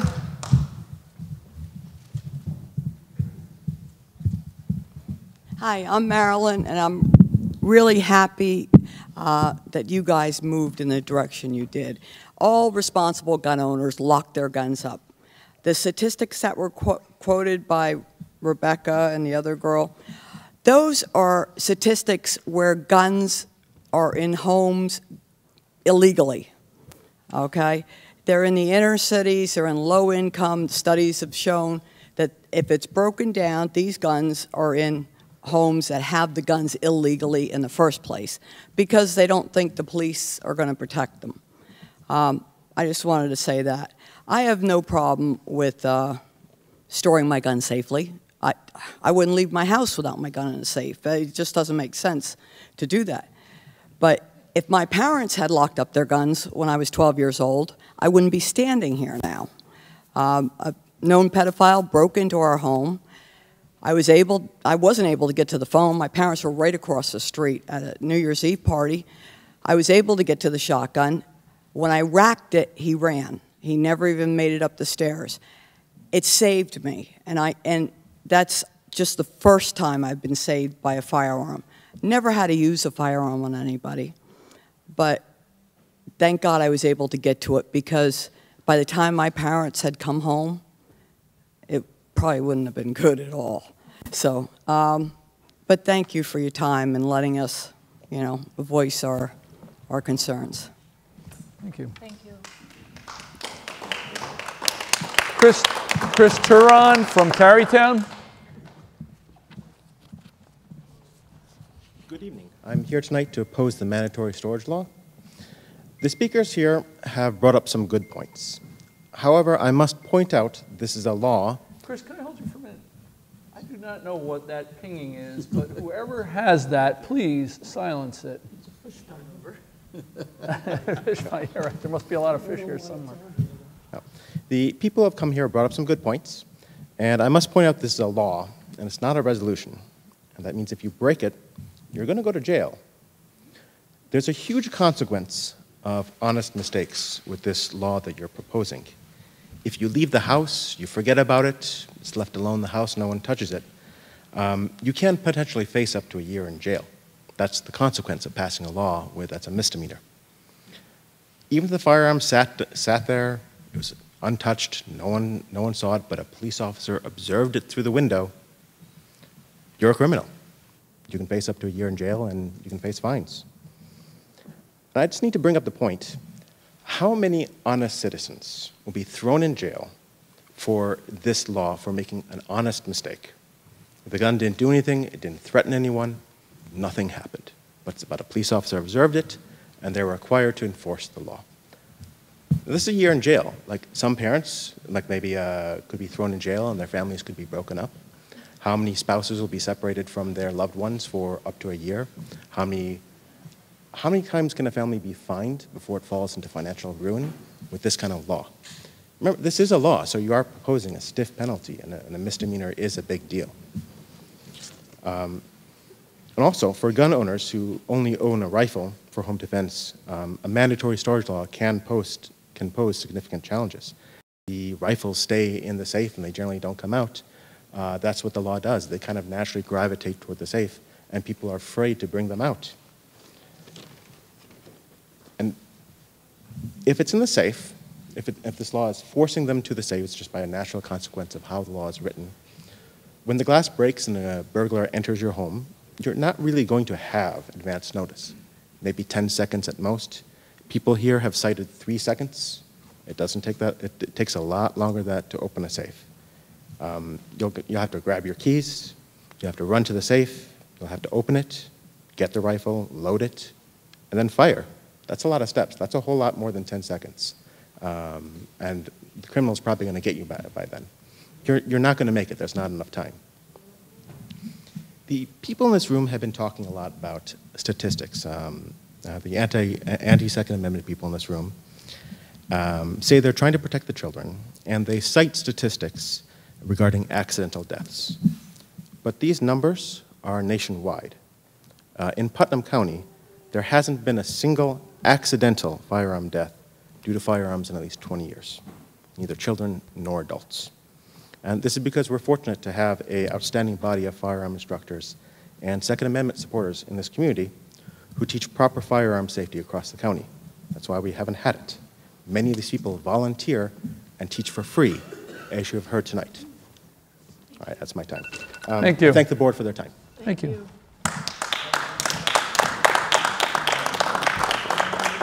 Peter Fiotti or Frauti from Mayapack? Fiotti, first shot. Followed by Maggie Hoffey from Nyack. Well, I guess we're stuck at that height.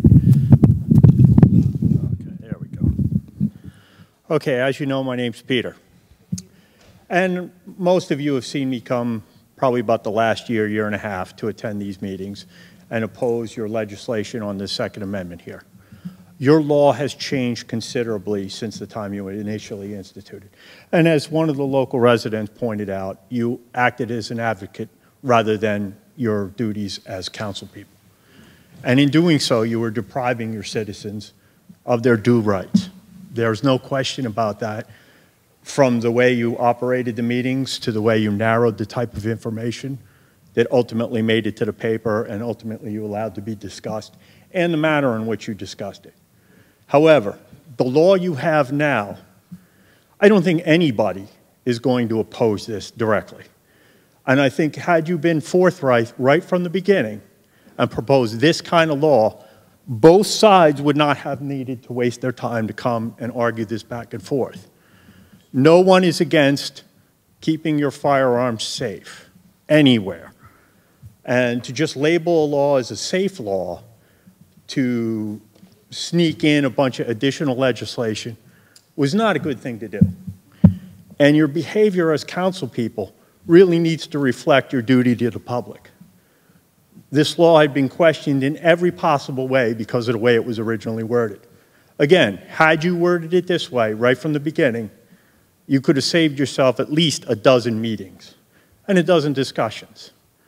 Right now, again, there is no one who is against safety.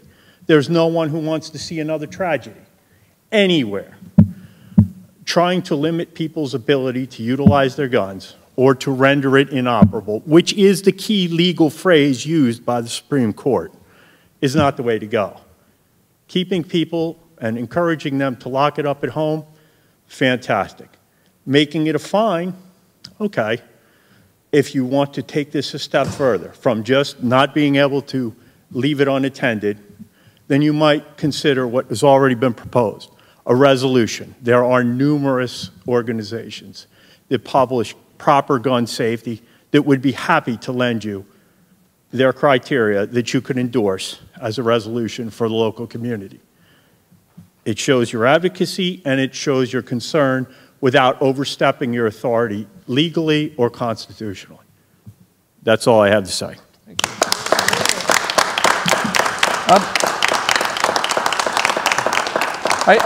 I do feel compelled to just rebut one statement there is, we don't sneak anything in. Every meeting we have is public. Every law is online. It's available to everyone. We don't sneak in. Sir, sir, stop. I'm speaking right now as chairman of the meeting. We don't sneak anything in. Every meeting we have is in the public. It's in town hall. It's online. The law is available. The fact that people don't read the law seems to be a problem this evening. I will agree with that. So we can't force people to read the law. All right, Bruce Kane Carson from Elmsford. Bruce? John Settembrino from Yorktown. How did I butcher your name, John? You did very well. Thank you. Thank you. It's a good finish then. Yeah. I don't want to sing, I just want to lower this a little. Yes. Too much. There you go. Thank you. Good evening, ladies and gentlemen. Thank you for allowing me to speak before you. My name is John Settembrino. I live in Yorktown Heights, New York. I'm here to ask you to think before you vote on this issue. Much emotion in this room. I've been on a few boards civilly, as well as through a couple of associations, and I applaud you for the government that you have. I really do. When I was a kid growing up in the 50s, I used to watch Roy Rogers, Paladin, Gunsmoke, The Lone Ranger, The Rifleman, and many others that I forgot. I received cap guns when I was a kid on my birthday, as well as other games and toys, including Mr. Potato Head. I'm sure you remember that. Never once did I think of harming another person. I was taught right from wrong by my parents and my adult mentors.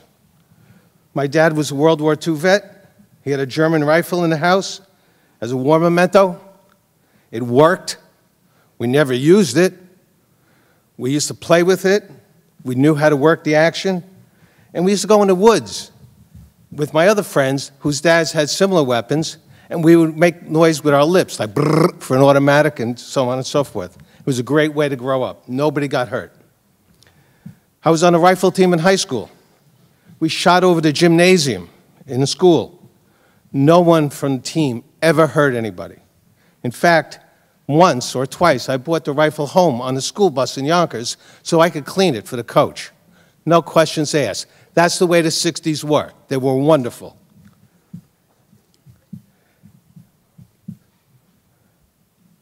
I'm concerned about the residents of your town.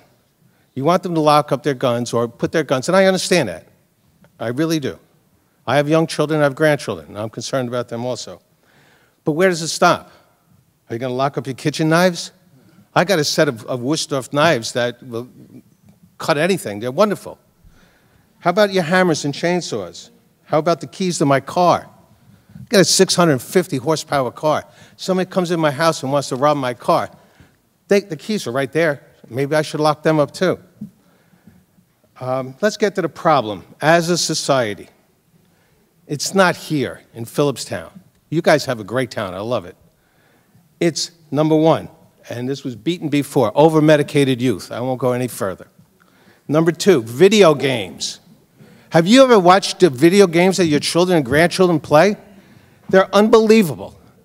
As a Vietnam veteran, I've seen men die, and they don't get second lives and jump up and live again. They cry for their mommy, they pray to God, and all they want to do is go home. These video games these kids see are terrible. How about the movies? I watched a movie the other night, and the 3 trailers I watched were unbelievable. It affects all of us. Cars kill more people than guns do, and I think we need to teach driver education to our young people. Thank you for your time. Thanks, John.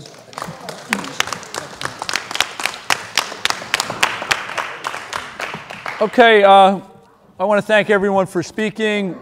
We will be taking all the comments into account. We're not going to vote on this evening. Certainly, if you want to step up to the microphone.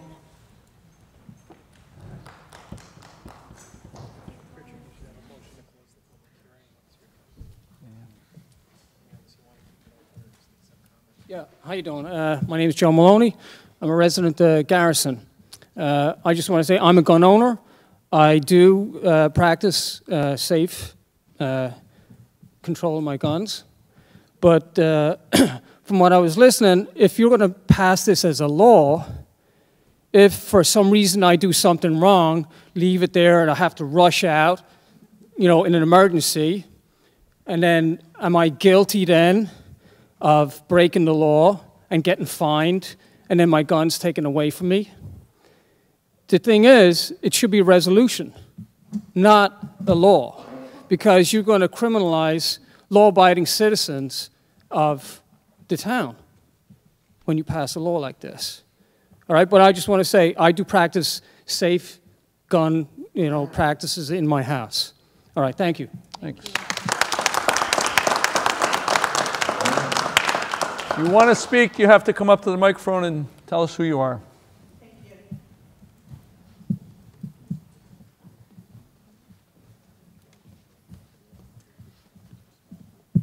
I'm Christine Schatz. I'm a resident of Garrison. Sorry, I was a little bit late getting here, so I missed the sign up. I'm probably going to reiterate a lot of what people said already. I have 2 young kids. I have a first grader who goes to Garrison, an extremely precocious 2-year-old. I'm terrified that they're going to be on a play date or something and get a hold of somebody's gun and one of them will get hurt or somebody else. On their behalf, I implore you to pass this law. On another angle, I'm also a clinical social worker. I'm a psychotherapist. I have seen and worked with far too many people whose lives have been torn apart by gun violence. I've worked with clients who have said, like, they were feeling suicidal, and the one thing that stopped them from acting was the gun was locked up or they couldn't get access to it. So they tried to OD. And you know what? They got lucky. Somebody caught them in time. If they had access to the gun, they would be dead. And I know that other mental health practitioners have said something similar. This is not uncommon, unfortunately. Please keep people safe. Please keep my children safe. Thank you so much.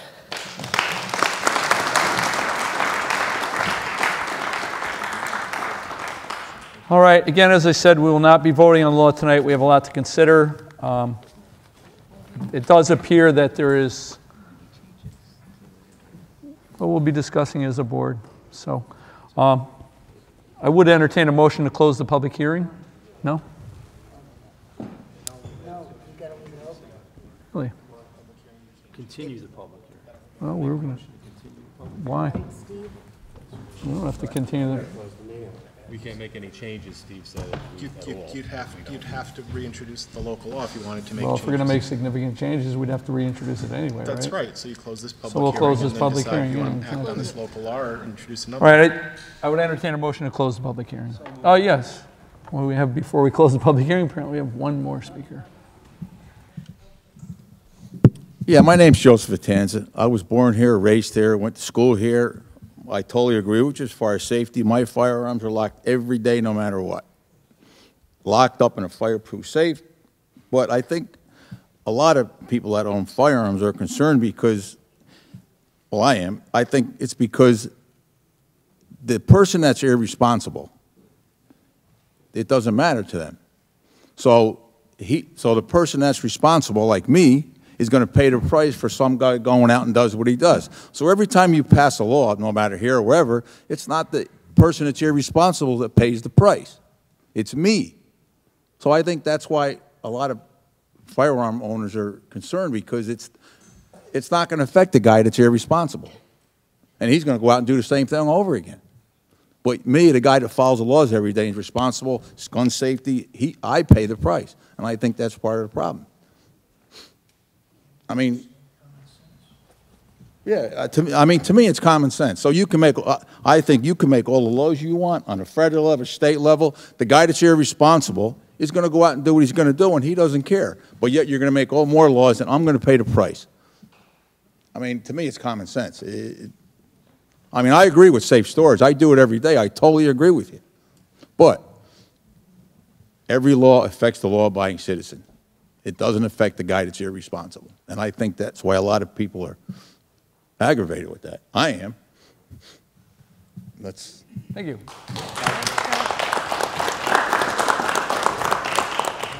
I didn't get to put my name on the list. Okay. Keep it short. James Calamano. I live in the Highlands. Thank you for your work. I think most gun owners practice safe storage. I grew up in Valley Stream, Long Island. Every school had a rifle team. A woman back here saying a 10-year-old doesn't have the ability to realize the impact of a firearm. In 7th grade, which made me 12, I started shooting.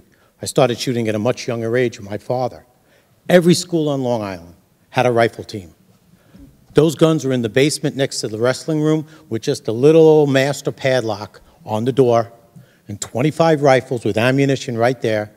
Never once did anybody go into that room and take a gun and try to shoot up a school, even though they were single action, but nobody ever went there to get the gun. During all the years of rifle shooting, nobody got hurt because we were educated. And that's something that a lot of people hear when the gentleman who just left from Yorktown mentioned about the videos, the music. I see a lot of these people holding up signs saying, what, is he kidding me? If you don't think the violence in the videos, the violence on television, the violence in the movies, and the violence in the lyrics of the music that these kids listen to, on top of over-medicating these kids, isn't a core issue, then ignorance is a big issue. Okay? We're very fortunate here. I just watched the Haldane boys win at the Hudson, at the Civic Center. I guarantee you not one of those kids would ever think to get a gun, whether it's their parents or neighbors or whatever, and come shoot up this school. Why? Because they're good kids. We're lucky we have good kids in this community. And as far as locking up the guns, our sheriff left, but his deputies are here, and there's some retired officers here. There's an officer in charge. Let me tell you something. Any one of these kids want a gun, they don't have it all they got to do is take the bridge over to Newburgh, go to Poughkeepsie. They can buy a gun within an hour. So locking up the guns is a good thing, don't get me wrong, but it's not going to change the kids of today. The kids of today are just so desensitized to violence. The loss of the family, loss of faith, loss of a lot of things, morals. That's why these kids go and do these things they do. And you know what? If they don't have a gun, this idiot down in Florida, unfortunately, he was able to purchase that gun legally. It is what it is. Other than him, most of these shootings in these schools are by kids who have gotten the guns illegally. The guy in Connecticut shot and killed his mother to get the guns. Okay? So in most cases, these people are mentally deranged. And if they're hell-bent on shooting up this school or Beacon or any school around here or any school in this country, they're going to get the gun. It's not the legal gun owners that are the issue. It's the illegal guns. Growing up in the 60s, there were two big phrases. When guns are outlawed, only outlaws will have them. Okay? And guns don't kill people. People kill people. And on that happy note, we're going to finish up.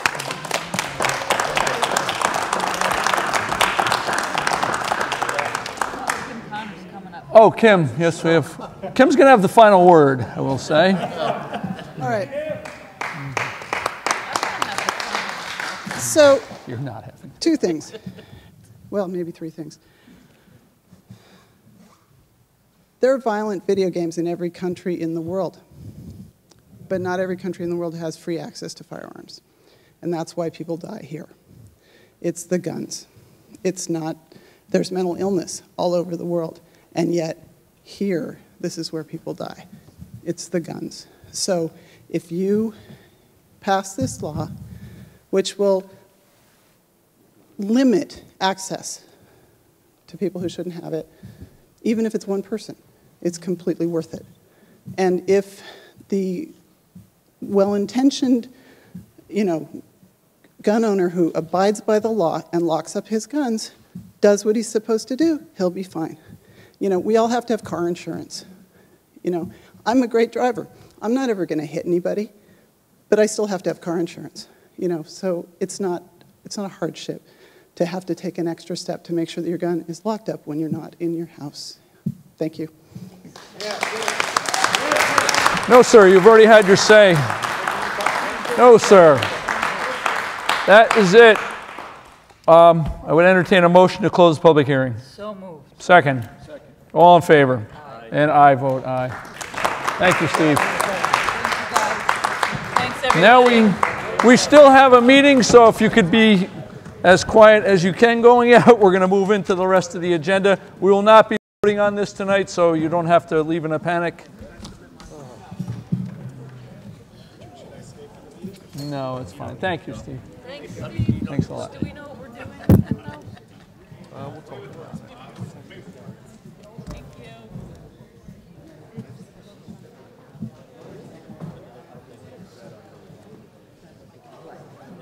All right, thank you. Right. It was hard to. All right, thanks. All right. Thank you. I saw that in the writers. Thank you. Oh, yeah, They sure. were bringing the hell of it. Bundle these up. They're not picking up on something. Well, I'd like to have.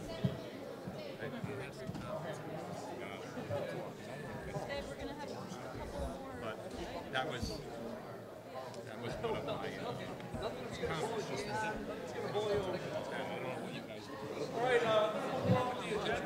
folks, if you could just keep it down. We have a meeting to.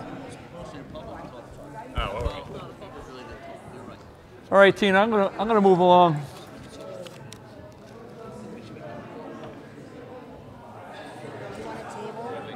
We're going to table the, so if I get a motion to table the adoption of the amended town code by enacting Chapter 140, safe storage. Can I get a motion tabling that? So moved. Second. All in favor? Aye. I vote aye. Need a resolution authorizing the release of escrow funds to Kristen Sorensen. So moved. Second. All in favor? Aye. I vote aye. Resolution authorizing Supervisor Shea, that's me, sign an agreement between the Town of Philipstown and Putnam County Office for Senior Resources Outreach Worker for the term January 1, 2018 through December 31st, 2018. Second. Second. All in favor? Aye. I vote aye. Resolution introducing the proposed law entitled A Local Law to Amend the Town Code by repealing and reenacting Chapter 156, Article 8, entitled Cold War Veterans Exemption to remove the 10-year limitation and schedule a public hearing. You can do it like 7:15 March. On the night of the town board meeting? Yeah. All right, let's do that. So we'll do it at 7:15 the night of the next town board meeting. I believe it is. Can I get a motion on that resolution? So moved. Second. All in favor? Aye. I vote aye. Resolution approving the purchase of a 2018 Dodge Ram 3500 for the Highway Department is in the budget. So. Second. Second. All in favor? Aye. I vote aye. Resolution approving the purchase of a New Holland mowing tractor for the Highway Department. Boy, they want everything. Motion, please. So moved. Second. Second. All in favor? Aye. I vote aye. There you go, Carl. Resolution authorizing Supervisor Shea to sign a shared service agreement between Philipstown and the Village of Croton on Hudson, Buchanan, the City of Peekskill, and the Town of Cortland. Look at us. Yes, definitely. So moved. Second. All in favor? Aye. I vote aye. Resolution scheduling a public hearing on the appeal of denial from the Philipstown Conservation Board for Homeland Towers, LLC, 50 Vineyard Road, Cold Spring, New York. Wow. We received that February 13th. We have 31 days to hold a public hearing. Well, let's put it off until March, I don't know, 21st. Well, we could. I don't want to let this slip. I don't All right, so you want to do it on the pre-board, or you want to do it on the town board meeting? I mean, I don't know how much.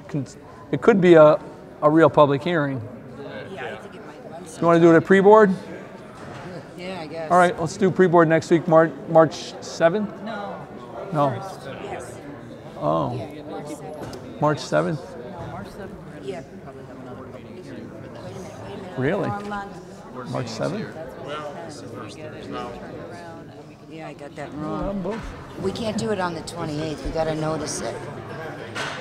Can't do it on March 28th? February 28th? How long is this public hearing? Let's tentatively schedule it for March 7th then. We'll tentatively schedule. We can change it. It's just to get out of here. Any other business before the town board this evening? We need to make a motion on that, I guess. Oh, motion for March 7th, scheduling a public hearing on the appeal of denial from the Philipstown Conservation Board for Homeland Tower. 7 p.m. 7 o'clock? Yep. That way we can move on if we have to. Got any motion? So moved. Second. Second. All in favor? I vote aye. Motion to adjourn.